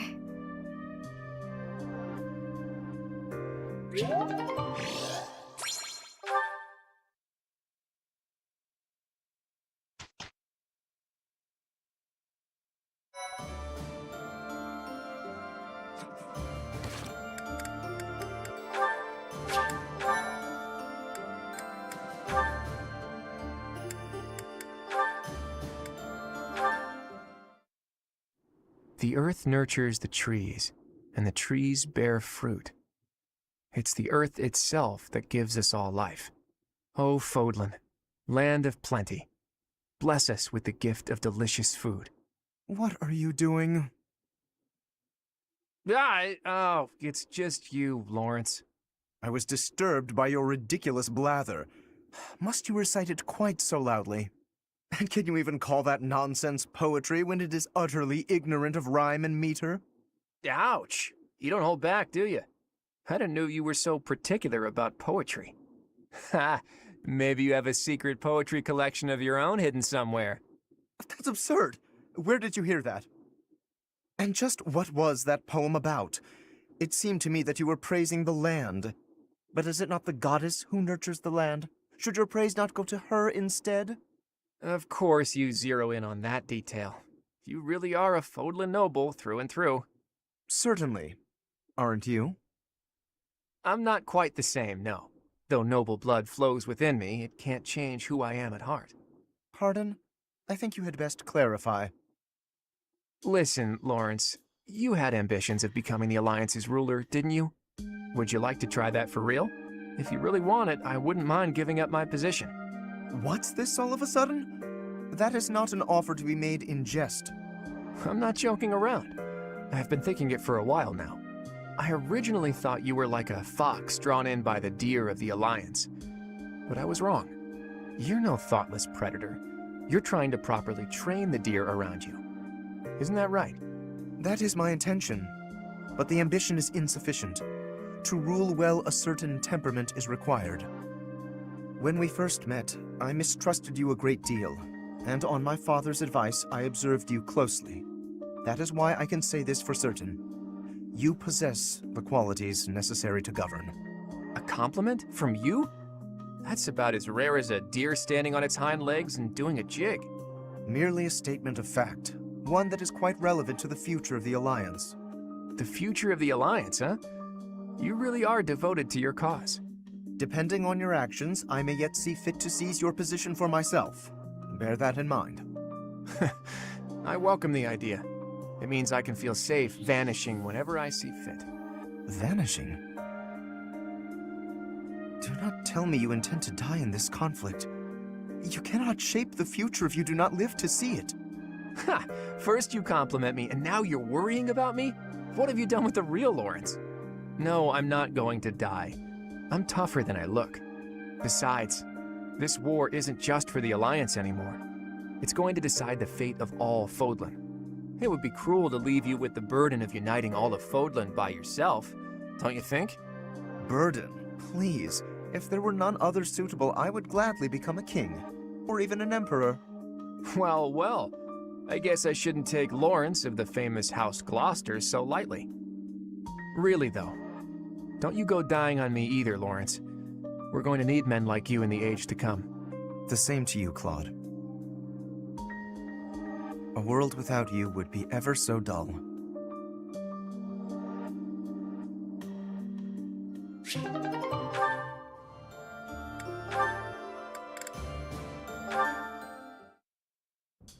Strategically speaking, if I poised an archer to lie in wait here, and then lured the enemy in over here... Lysithea, are you up late studying again? I am, but I don't see how it's any of your business. Look, you don't need to work yourself so hard. You're already as skilled as they come. There aren't many people out there who can match you. Everyone knows that. I apologize for my sharpness. I just feel pressured. Why would you, of all people, feel pressured? I place a lot of personal pressure on myself. I need to become as strong as possible to put my parents at ease. When I met with Count Ordelia before, he said you were his pride and joy. But he also said his only concern was that you might be pushing yourself too hard. If you really want to make your parents happy, surely you should start by taking care of yourself. That's true. Then it's settled. Get some rest. Save your energy for tomorrow's battle. You really are very mature, Claude, despite the impression you give off. And I clearly have plenty of growing to do. I probably don't have much room to come down on you for harping on me. Oh, really? Does that mean you won't get mad if I treat you like a child from now on? That is absolutely not what I said. Just after you finally earned a small degree of respect from me, too. Hey, just think about it for a second. You're the only one in the world I treat like this. That means you're a pretty special person to me. You think I'm special? Take it however you like. Or maybe the thought is too much for a kiddo like you. How dare you!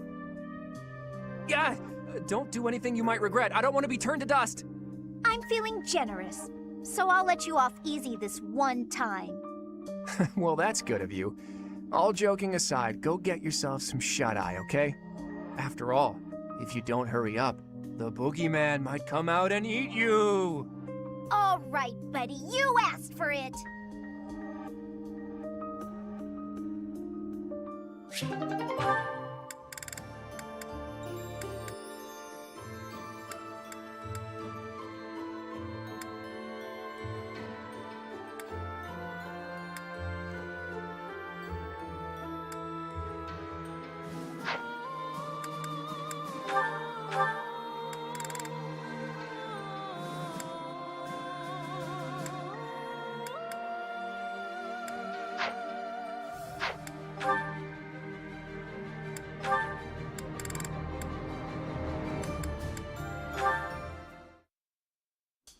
Oh, do you have an itch back there? I guess you can't scratch it on your own, can you? Hi, Marianne. Oh, Claude. It's just you. Sorry, I know you're in the middle of an important discussion with Dorte, but could I talk to you? About what? It's about this thing you think you're burdened with. I've tried to guess what it is. Please don't. This is making me a little uncomfortable. There's no reason to feel uncomfortable. It's not like I plan on saying it aloud. But if my guess is correct, there's something I want to tell you. Will you hear me out? Fine. I will listen. Once upon a time, in a faraway place. What the... Are you telling me a story? Just listen. Once upon a time, in a faraway place, there was a young boy. This boy came from a despised lineage. In short, his mother was a daughter of the enemy. So the young boy was treated horribly by everyone around him. He hadn't done anything wrong. Everyone hated him simply for existing. Yelling, fighting back, explaining himself. Nothing he did could change his situation. When he was finally old enough, he ran far away from home. He escaped. It sounds to me like he had no choice. I would have done the same had it been me. Thing is, after he ran away, he still found himself in the very same position. People in the outside world hated him for where he came from. Well, now that's... The boy thought he had no place to go. All he could do was destroy the boundary between the inside and the outside worlds. Destroy the boundaries? Right. If there was no outside and inside, just one side to share, then the people outside wouldn't have a reason to hate him anymore, right? It wouldn't be easy, but if he managed it, he could shrug off that burden. The point is, people are born with burdens to carry. That much is undeniable. But whether they bind us or we cast them aside, that's up to us. So I think you should try to cast yours aside, Marianne. Put that heavy burden down. It's time. But I don't know if I can do it. It's okay. I'm here for you. We're the same, and I can help you. The same? Claude, we have nothing in common. Hey, did you see that, Dorte? Your friend just smiled at me. Thank you for sharing your story. I suppose I could try casting aside burden, as you say. We can try together. Let's do that. And when we're free, we can change the whole world.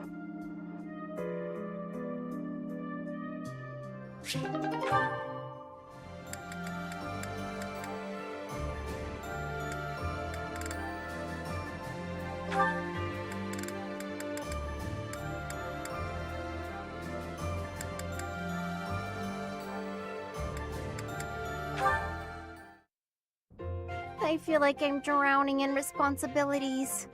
Claude, take my mind off it all. Regale me with another of your weird childhood stories. Okay, then.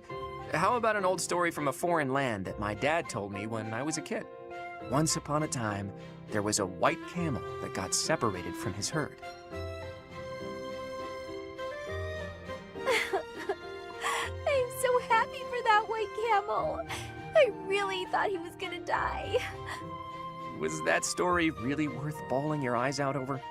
It was wonderful. Don't you know how moving that story is? You know, I never thought much of it until today. But seeing you bawling like that, I do appreciate it a little more now. What's that mean? Well, you're always fake crying, aren't you? Getting all misty-eyed to make people think you're a delicate flower? What? You're awful. I only cry when I'm sad. Claim what you like, but I can spot real tears from fake tears any day of the week. Fess up. If you understand me so well, maybe it's because you're no different. How's that? When you smile or laugh, it's not sincere. I can tell. I've only seen you genuinely smile a handful of times. Like when you're talking to the professor. Wow, good one, Hilda. You hit me right in the gut. I guess you're right. I'm not so different from you in that way. But how did you come to realize that? Have you been watching me that closely? I'm afraid so. My eyes seem to wander toward you of their own accord. What? Hold on. Forget I said that. I didn't say that. Nope, no can do. Forgetting isn't something this crafty brain of mine is capable of. Besides, my eyes have a tendency to wander in your direction too. How else do you think I found out about your fake crying? Huh? What are you getting at? Say, Hilda, once everything's settled down, do you want to come meet my parents? I mean, don't get the wrong idea, you just seem interested in my family. Besides, you've opened up to me quite a bit, but I still haven't let you in on my own secrets. If you meet my parents, I think you'll understand, though it might come as a bit of a surprise. Your family? I'd be lying if I said I wasn't curious. Well then, if neither of us changes our minds before the opportunity presents itself, let's agree to go visit my home together. Although, if it's a long journey, my brother might not be too happy. True, that might be a tough nut to crack. As tough as Fódlan's locket.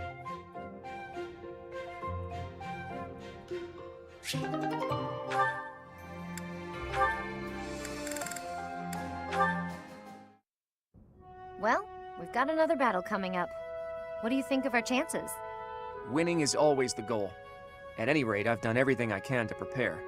That's the right attitude. I'm sure they're doing all they can on their side, too. I don't doubt it, but however strong they are, it's no more than a Fódlan concern. Who knows how far this world extends beyond the boundaries of Fódlan?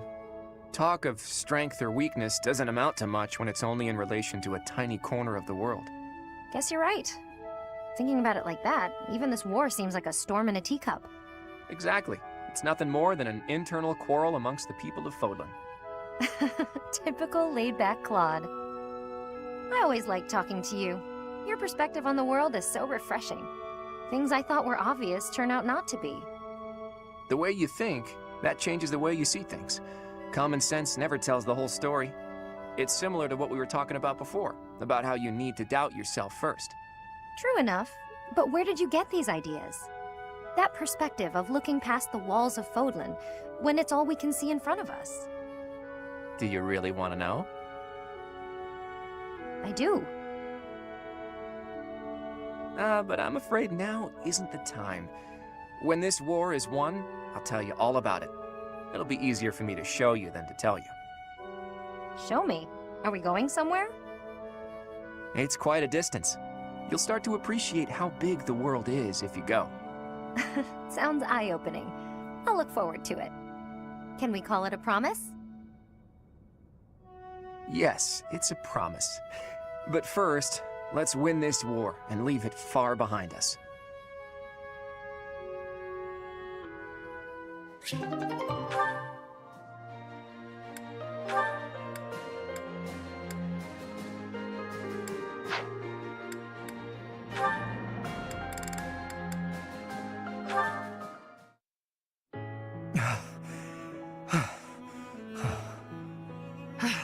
Let's put the match on hold for now, Lawrence. Or if you can't wait, we'll say you won. No. Let us resume it later. You haven't yet had the chance to use Thunderbrand. You weren't using a relic either. If you had been, you would have won easily. Even without it, you're stronger than I expected. You seem to be fighting more intensely than usual.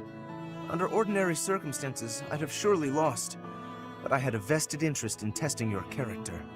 If your swordplay relied at all on the dirty tricks of a fugitive, I would have felt compelled to defeat you. Are you saying you fought more ably because you had a sense of purpose? Not as such, although I admit that when we crossed blades, I became envious of your strength.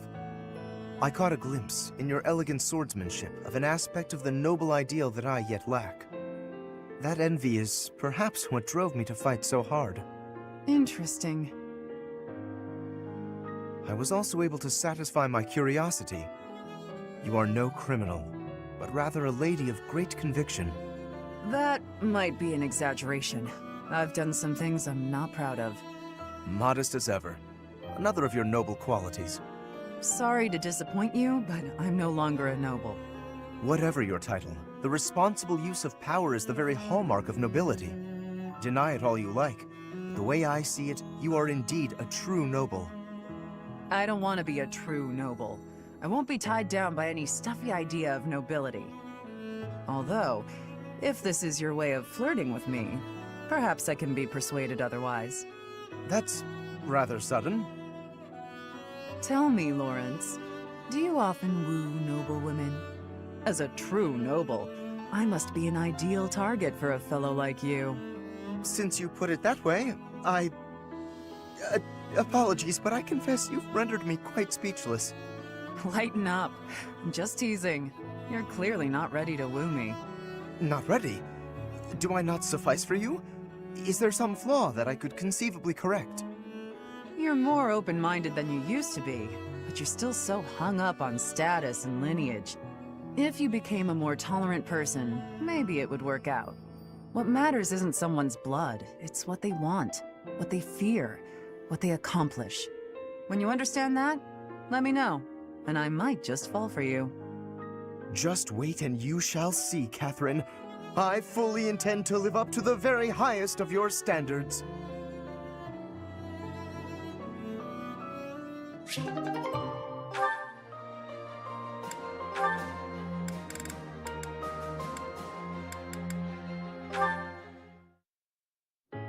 Lysithea, it's no good for you to expose yourself to such strong sunlight. And a chill could steal upon you at any moment. You really ought to have worn a mantle. You have been running yourself absolutely ragged. Would you please consider taking some rest? Enough is enough. I am fully aware. Now, stop following me. I'm only concerned for your health. That's great and all, but I feel fine today, and I'm perfectly capable of caring for myself. I don't have time to take a rest. I'm overloaded with work, and I have less time than everyone else. I just want to do my own thing. Bring order to the Alliance, and put my parents' minds at ease. No need to rush. How can you be so certain your lifespan is shortened anyway? I do not know who decided that, but consider me skeptical. If you are healthy now, and if you take proper care of yourself, you ought to live just as long as anyone else. That's all well and good, but those vitamin-packed sweets you brought tasted weird. If you want a healthy body, then you need to start with what you eat. You have a point, but those health sweets are gross. I sent for the finest in wholesome, healthy treats for you. I asked only for the very sweetest. That was pretty nice of you. I'm sorry, Lawrence. Thank you for being so thoughtful. Still, I don't need bushels and bushels of them. Gaining a ton of weight won't exactly lengthen my lifespan either. I mean, I like to be able to hang out with you as much as possible, and for as long as possible. Truly? Oh, I'm so glad. I feel the same. Even in an otherwise perfect future, I still cannot see a happy life for myself without you in it. In fact, the more time we spend together, the more essential to me you become. So let us walk, side by side, toward a future together. Yikes! Keep it down, will you? Why are you flustered? What is there to be embarrassed about? You know I will always care for you. Okay, noted. Will you just calm down already? You need not worry about a thing. I will look after you no matter what may come. After all, the future of Fódlan rests upon my shoulders, does it not? I won't give up on myself either. Thanks for caring, Lawrence.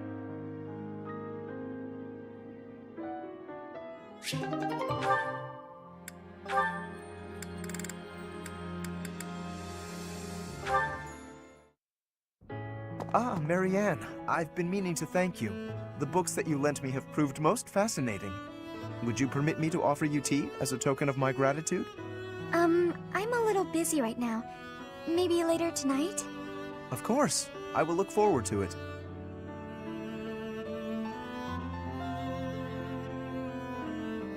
Thank you for inviting me over. Certainly. Thank you for coming. Oh, and please, relax. This is no formal occasion. Oh, this tea tastes so good. Doesn't it just? This is my absolute favorite. I'm pleased you like it. This pastry may suit your palate also. It is commonly paired with this tea in my homeland. Ah, it's sweet. It complements the astringency of the tea. You have exquisite taste, and there is plenty more where that came from. We simply must do this again. You want to spend more time with me? Naturally. Well, that's... Actually, there's something I need to say. Yes? What is it? I've been keeping this from you for a while. It's about my crest. It's just terrible. Please, that's quite enough. Oh. You're trembling. If uttering this secret hurts you, then I have no desire to hear it. It's just...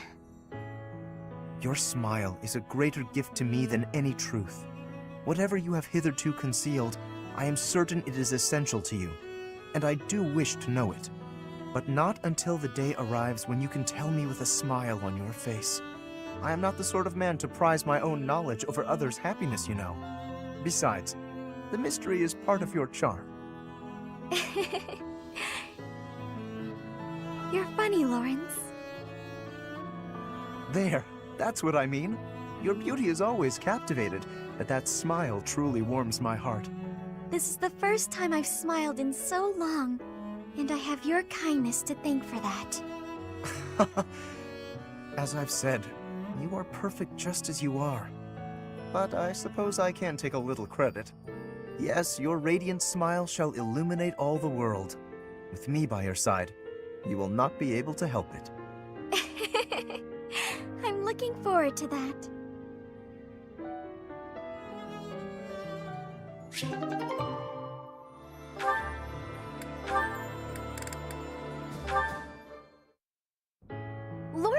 Lawrence, look!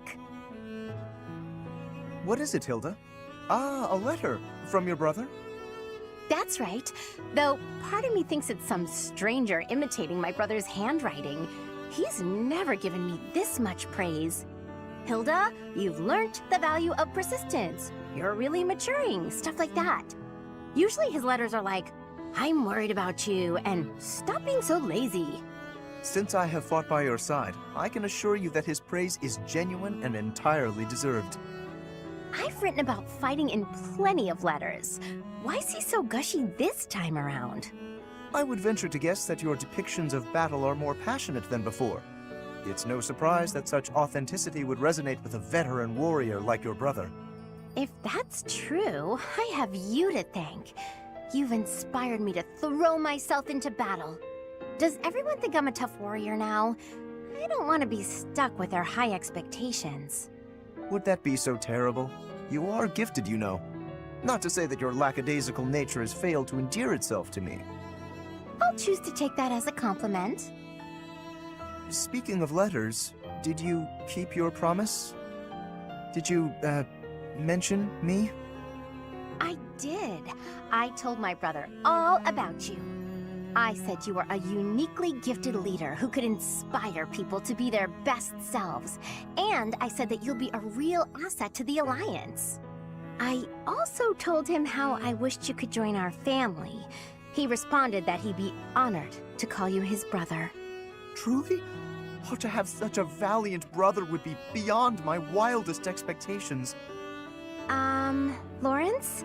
You know what I mean about you joining our family, right? I believe I do. And I confess, if I am correct, that the same thought has preoccupied me as well. But you must forgive me.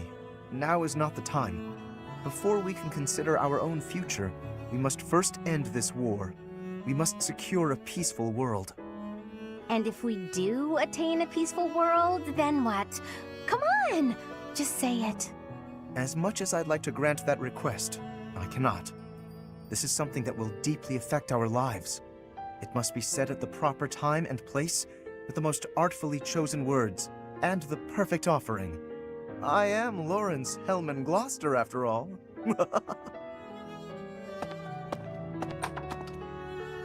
I'm not usually one for waiting around, but maybe I'll make an exception in his case.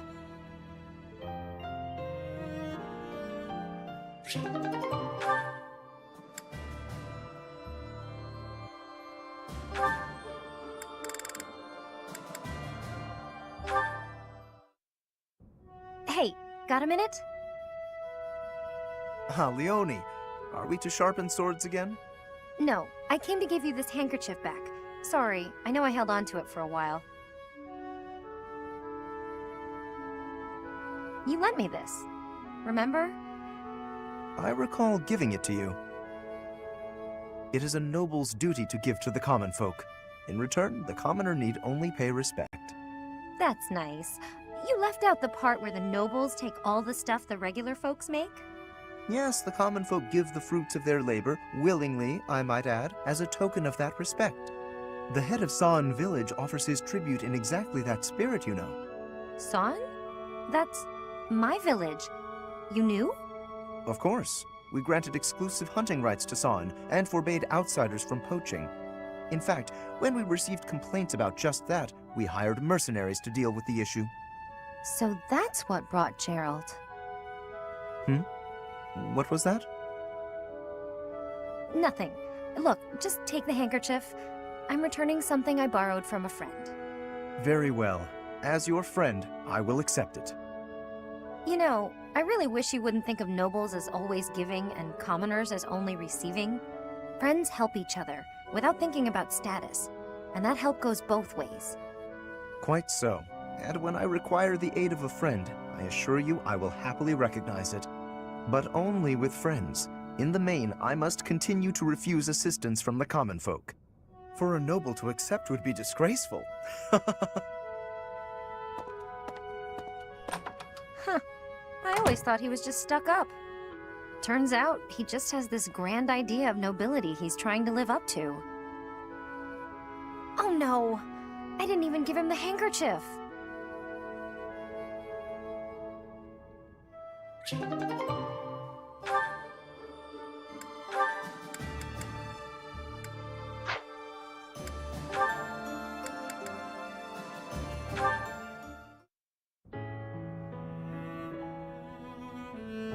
Hey, Raphael. Reading a letter? Well, if it isn't old Ignatz. I got a message here from my sis. Oh, a letter from Maya. I haven't seen her in so long. I bet she's all grown up. Nah, she's still a shrimp. It's been a while since I saw her. But she's probably only up to your shoulders. Wow. I can't believe she's gotten that tall. I wrote to tell her about how we're friends again. Do you remember this? Is that the picture I drew for her? She sent it along with the letter. I guess she held on to it since we were kids. All right, that's enough looking. She said to show it to you and send it right back. To think she's handling my little doodle with such reverence. That warms my heart. I remember the day I gave Maya that drawing. She looked so happy. Before then, I never knew I could make people happy with art. It was a revelation. I've been drawing and painting ever since, in hopes of becoming an artist one day. You're much better now, so it must be paying off. I bet you could be a real artist. No, that's not possible, I'm afraid. I have to consider my parents' wishes. Who cares what your parents want? It's not like you're a noble or nothing. Your fate is your own. Huh. You think so? I know so. And I'm gonna support you with whatever dream you got. Okay, let me see. What's the first step to follow your dreams? Oh, got it. You should paint me. Paint you? Yeah, I want my little sis to know how good I'm doing here. So I gotta send her proof. Plus, she'll be doubly impressed if it's a painting you made. Good point. I can certainly try to capture your likeness. I'll paint you with a warm, cheerful expression on your face to bring Maya comfort. My face? No way! You gotta get my muscles in there. Mostly my chest and arms. Are you sure that's what she'd want to see? Wait! Before you start painting, I gotta get me a little more training in. If my muscles aren't bulging, then what's the point? I'm not sure about this.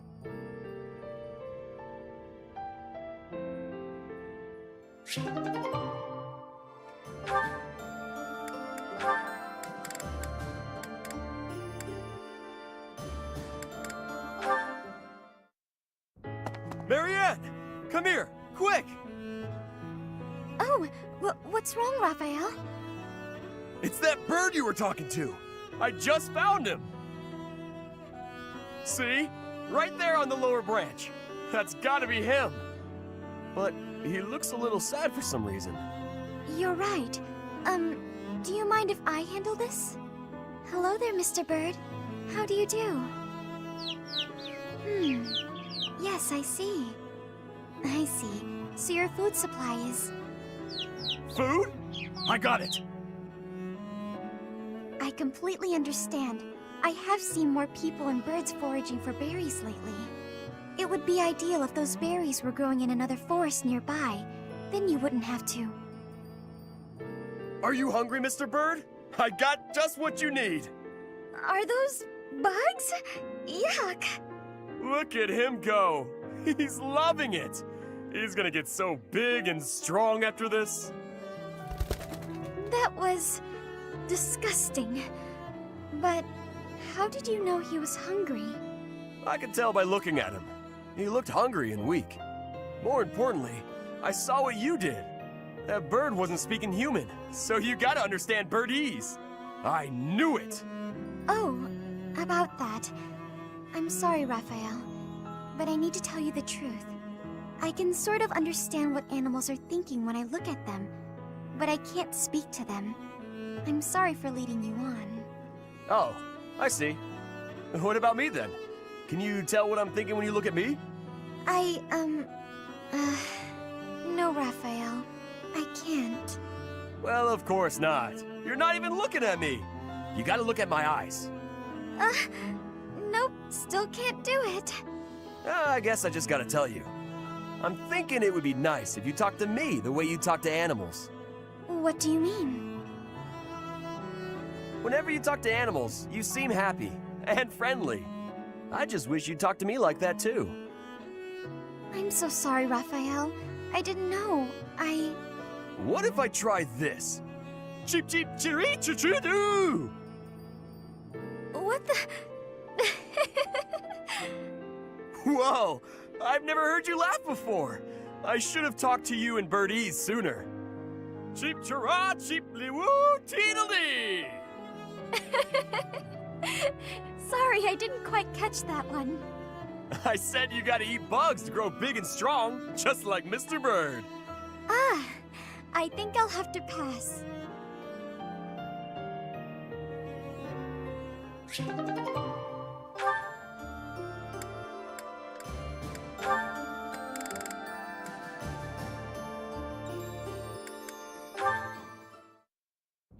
Hey, Raphael.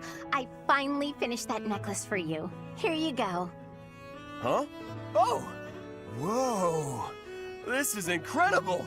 And so shiny. You're like an artist, Hilda. How'd you do this? Just like I told you. I put the flowers and the shiny rocks in a bottle, and then poured in some resin to preserve everything. I thought the flowers you had were looking a little pathetic, so I added a few of my own. It was hard work, making sure the flowers and the stones were spread evenly, getting rid of the air bubbles. What's this? The part you hang around your neck? I thought you used the one I gave you. Oh yeah, no, that's a cord I braided. I was going to use metal, but some people are allergic to metal, so I figured better safe than sorry. Anyway, you didn't give me much to work with, and look what I pulled off. I am a miracle worker. It's gorgeous! Beautiful! I've never seen anything like it. Thank you, Hilda. Whoa, hold up! What's with the blubbering? It's just... I bet my sister never got anything so pretty in her whole life. She's had to deal with so much because of me. I never got her anything this nice and cute before. She's gonna love it and be so happy.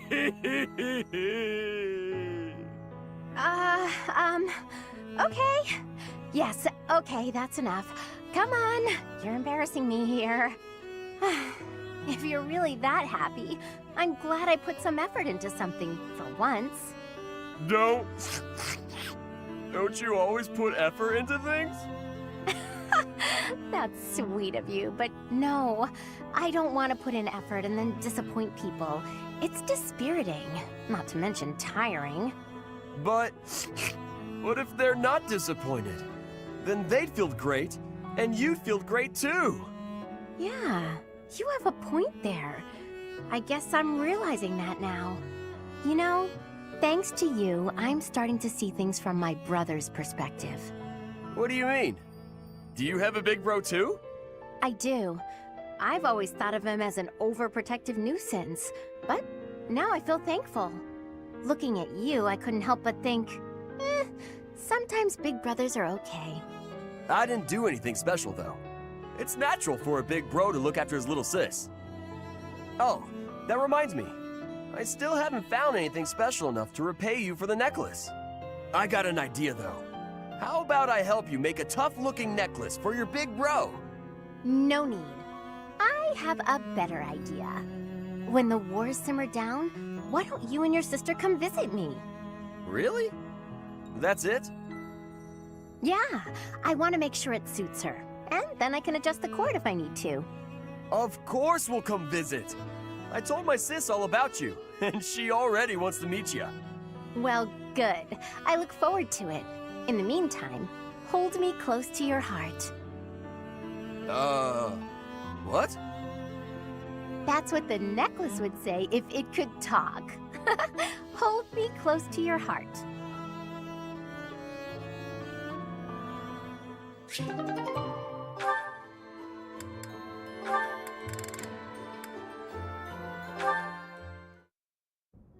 There he is. Okay, Bernie, you can do this. Oh, Bernadetta! Sorry, just passing through. Didn't mean to scare you again. No, it's all right. Actually, I came to talk to you. I owe you an apology. It's, long overdue. Huh? What do you have to apologize for?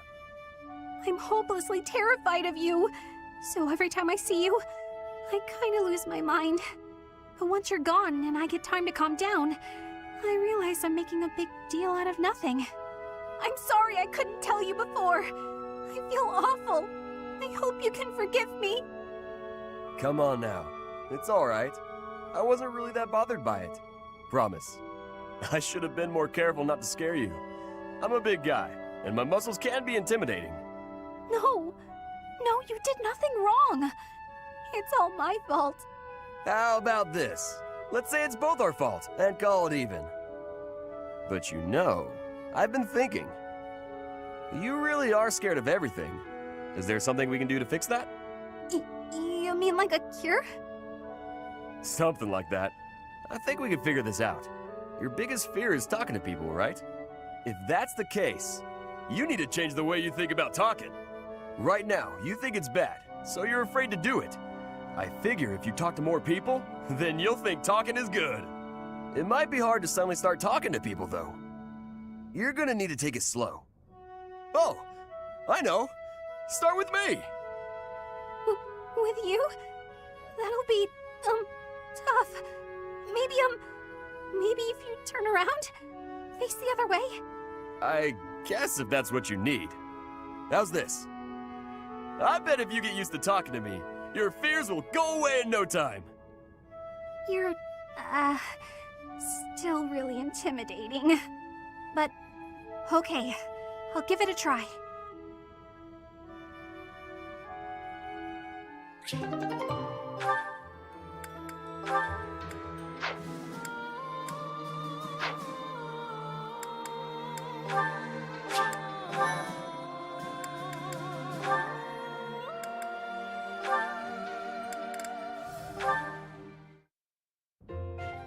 Hey! Oh, Lysithia. Something I can do for you? Can you help me out with my shopping? Yes, of course. You need me to carry stuff? Actually, can you pick up some tea for me? I'd do it, but I'm drowning in work. You're so busy you can't go shopping. Okay. Do you have a favorite kind of tea? I'm not too picky. I just like having it around, really. Whatever's cheapest works for me. Here's some money. One question. Why me? You don't really need my help for this. I just thought I could lean on you a bit. You know, rather than trying to do everything on my own. Right, I see. Well, good. I'm glad you decided to approach me. But for this particular task, you might be better off doing it yourself. Oh? There are so many different kinds of tea, and I'm not very discerning. What if I get you one you don't like? When I do my own shopping, I pick a tea at random. Otherwise, I'd be paralyzed by all the choices. It's the same with food. Sometimes I stare and stare at the options and never decide. You look like you were doing just fine when you went to get groceries the other day. I really had to push myself to do that alone. I don't think I can do that again. Sorry. Uh-huh. So, you've stopped trying to do things on your own, then? Yeah. Still, though. For today, how about you have some of my tea? If that'll do. Sounds nice, sure. Do you mind brewing mine while you're at it? Okay. Though I can't do it as skillfully as Lawrence, I'm afraid.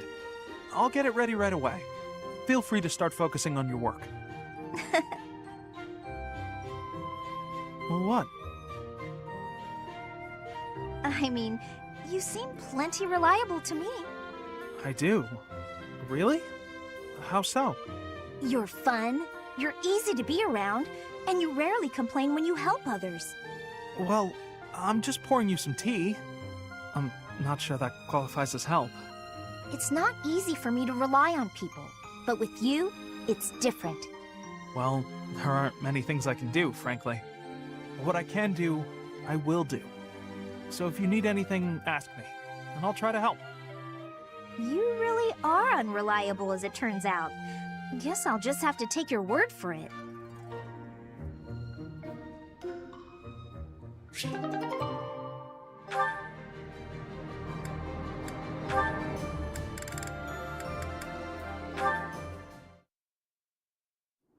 Huh. What's that about? Marianne, I saw you on the training grounds earlier. It looked like there was an argument. Oh, no. It was nothing. Are you sure? Nothing happened at this morning's training? Well... Okay, tell me what happened. I just couldn't keep up with the rest of the group. Everyone got so mad at me.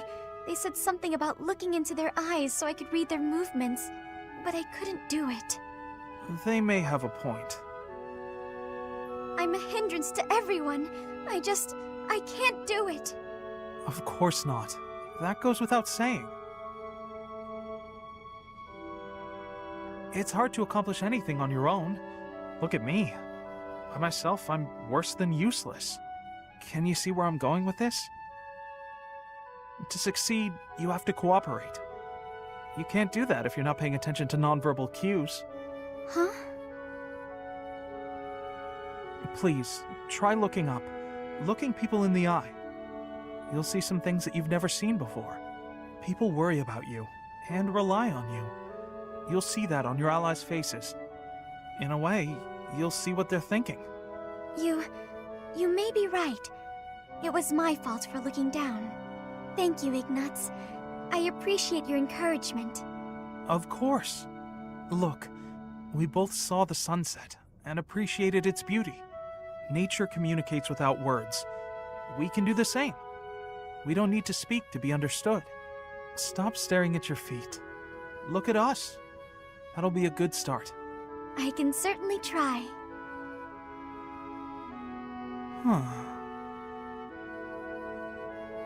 Is something wrong? Did I say something to upset you? Oh no, to the contrary. I just realized that I was missing something. A thing of remarkable beauty. Right under my nose. Remarkable beauty? What? Don't mind me.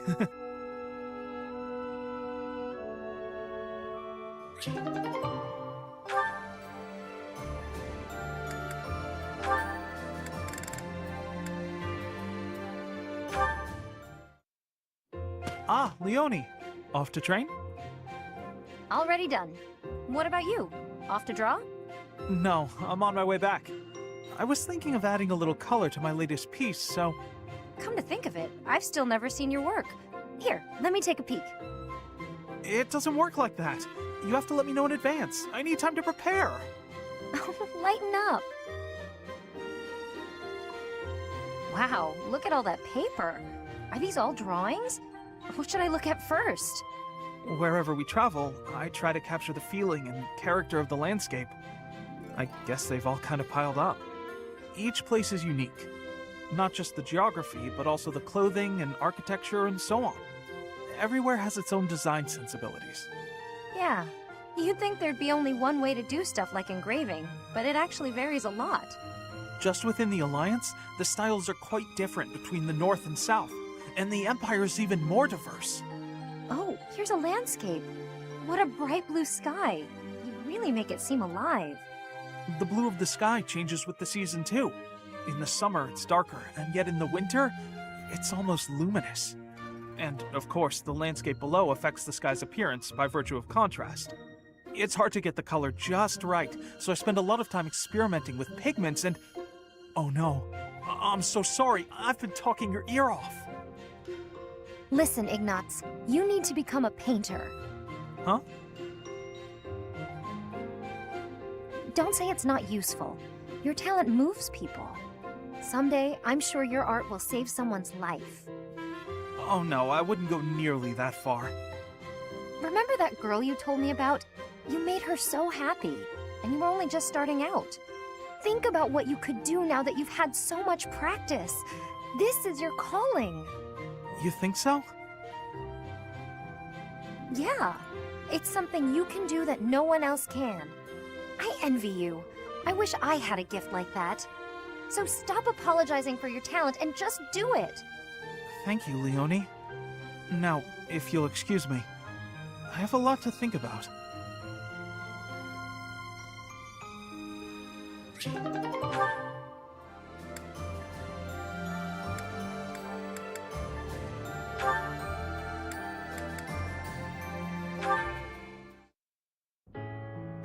Hilda?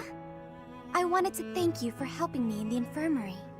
I brought you these pastries. Ooh, thanks. I'll put some tea on. Have a seat. That sounds lovely. But I also wanted to apologize for always causing you such trouble. It's no trouble. No trouble at all. Everything tastes better with friends, don't you think? I give you help, you give me sweets, we have a little tea party. It's a good arrangement, I'd say. I'm used to it now, so if it changed suddenly, I would feel disoriented. I suppose if you're enjoying yourself, then it can't be that bad. Sure. You don't seem to mind listening while I gab, so I'm enjoying myself plenty. But do let me know if I'm too boring. No, you're not boring at all. In fact, you're, very good at talking. You're also good with your hands. You can clean and organize better than almost anyone. I envy you. Oh, stop. I'm blushing. I'm not as great as all that. We're both a lot different on the inside than we look on the outside, don't you think? How do you mean? People who see you think you're so proper, but you're actually clumsy. That's why I help you, because there are some things you just can't do. I'm sorry you always have to clean up after me. I didn't say I hated it. In fact, you've taught me a few new techniques I can use to persuade people. Maybe I'll start imitating you a little bit. I'll do the Marianne. That sheepish, sorry, and those quavering downcast eyes. But that might not work as well for me. People would probably assume that I'd hit my head. Oh, well... Aw, Marianne laughing at me. So rude and yet so adorable. I'm so sorry. I just can't help it. When I imagine you doing those things, Yeah. It's rather un-Hilda-like, I'll admit. Okay, that's enough laughing. I'm so sorry. Hey, are you all right? That tea's hot, Marianne. Be careful. Yes. Oh, ouch, hot. Come on, what did I just say? I know, I'm sorry. Ow, hot. Oh boy, a real steady hand, that Marianne. It's nice to see her laugh. Sure, she was laughing at me, but how can I get mad when she looks so dang cute?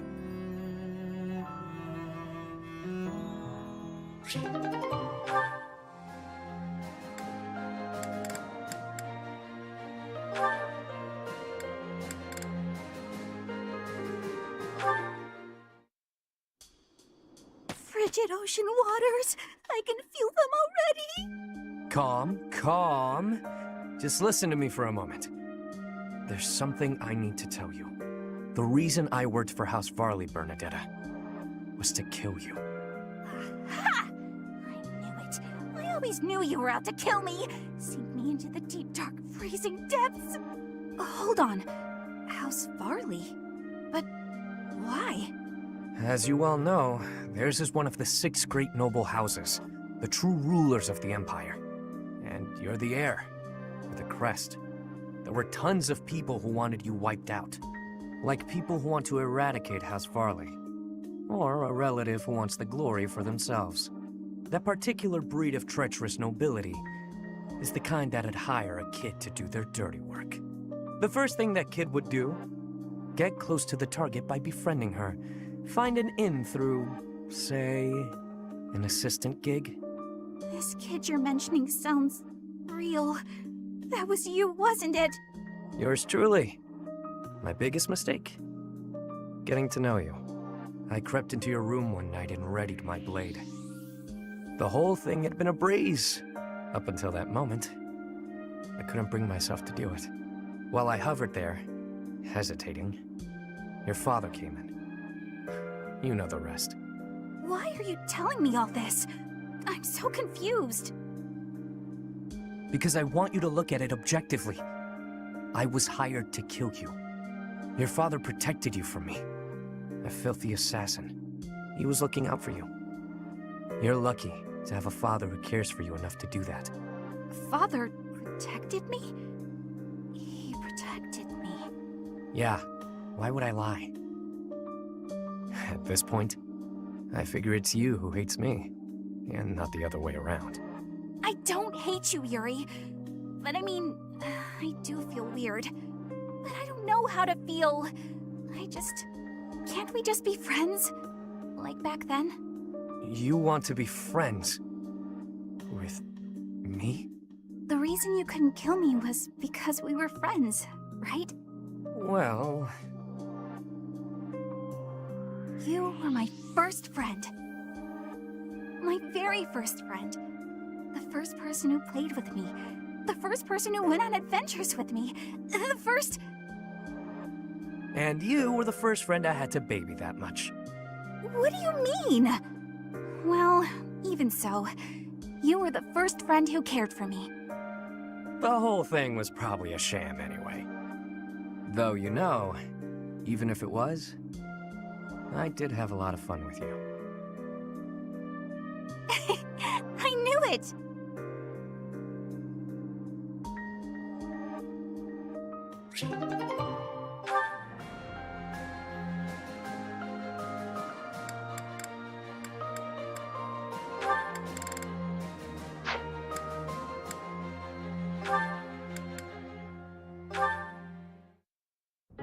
Remember when you mentioned briefly that you'd been in conference with some nobles? Did the topic of conversation happen to be me? I haven't the foggiest idea what you're talking about. Don't be coy with me. I recently received an offer of support from Count Karen. Bravo! Your dream of restoring your house is that much closer now, isn't it? We shall see.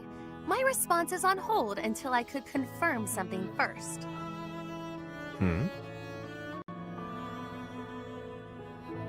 You sound as befuddled as I feel. These are events you set in motion, are they not? I want only the truth from you. Lie to me and you shall be incinerated. That doesn't leave me much wiggle room, does it? All right, I'll tell you. So yeah, I might have been negotiating with some nobles. Maybe. Possibly. You do recall that I have nothing I can offer you in return, yes? Of course I know that. I just did what I needed to get what I wanted. Like always. Explain. All my life, I've known how to angle to get everything I've ever wanted. Money, social standing, the whole kit and caboodle. See? That's how the savage mockingbird lives. Ever since I was a kid. That's how I've done things. What does that have to do with... Wait, are you admitting to being the savage mockingbird? And I find myself wanting in on this house of yours. The one you've yet to rebuild. What? No, wait. You haven't yet answered my question about the savage. Preened as this bird might be, his only home is a dark, wet back alley. As long as I'm me, nothing can change that. So I figured, if I could leave that home of mine and live simply as Yuri, even if only for a while, you know, I might like somewhere proper to return to. Somewhere cozy. Comfy, even. Better than House Row, where last I left from. I'm not sure what you're insinuating here. I'll get your house back for you. And I only ask for one thing as payment. Once House Nouvelle is back in good standing, I want a home there. You mean you wish to join House Nouvelle? But the only way to do that... Marriage. Bingo. Quick, easy, simple. You and I. Spouses. You heard me. It's a fine enough trade. What's the problem? I mentioned nothing about a problem. Where did you get that notion? I've always found you very useful, though I could do with less, much less of your backtalk. I suppose Milady doesn't want a rogue for a husband. Can't handle all that is Yuri, No, but there is a procedure to this sort of thing. How can you join my house when I have none? What? You want to do things in order? How boring. I suppose we'll be lovers for now. You mock me! You mock me and I will not have it! Me? Mock? I'm being sincere. I'd never live out another dull day with you by my side. That is my only fear. A life spent by your side may be more taxing than I could stand. Seeing you so flustered provides endless entertainment.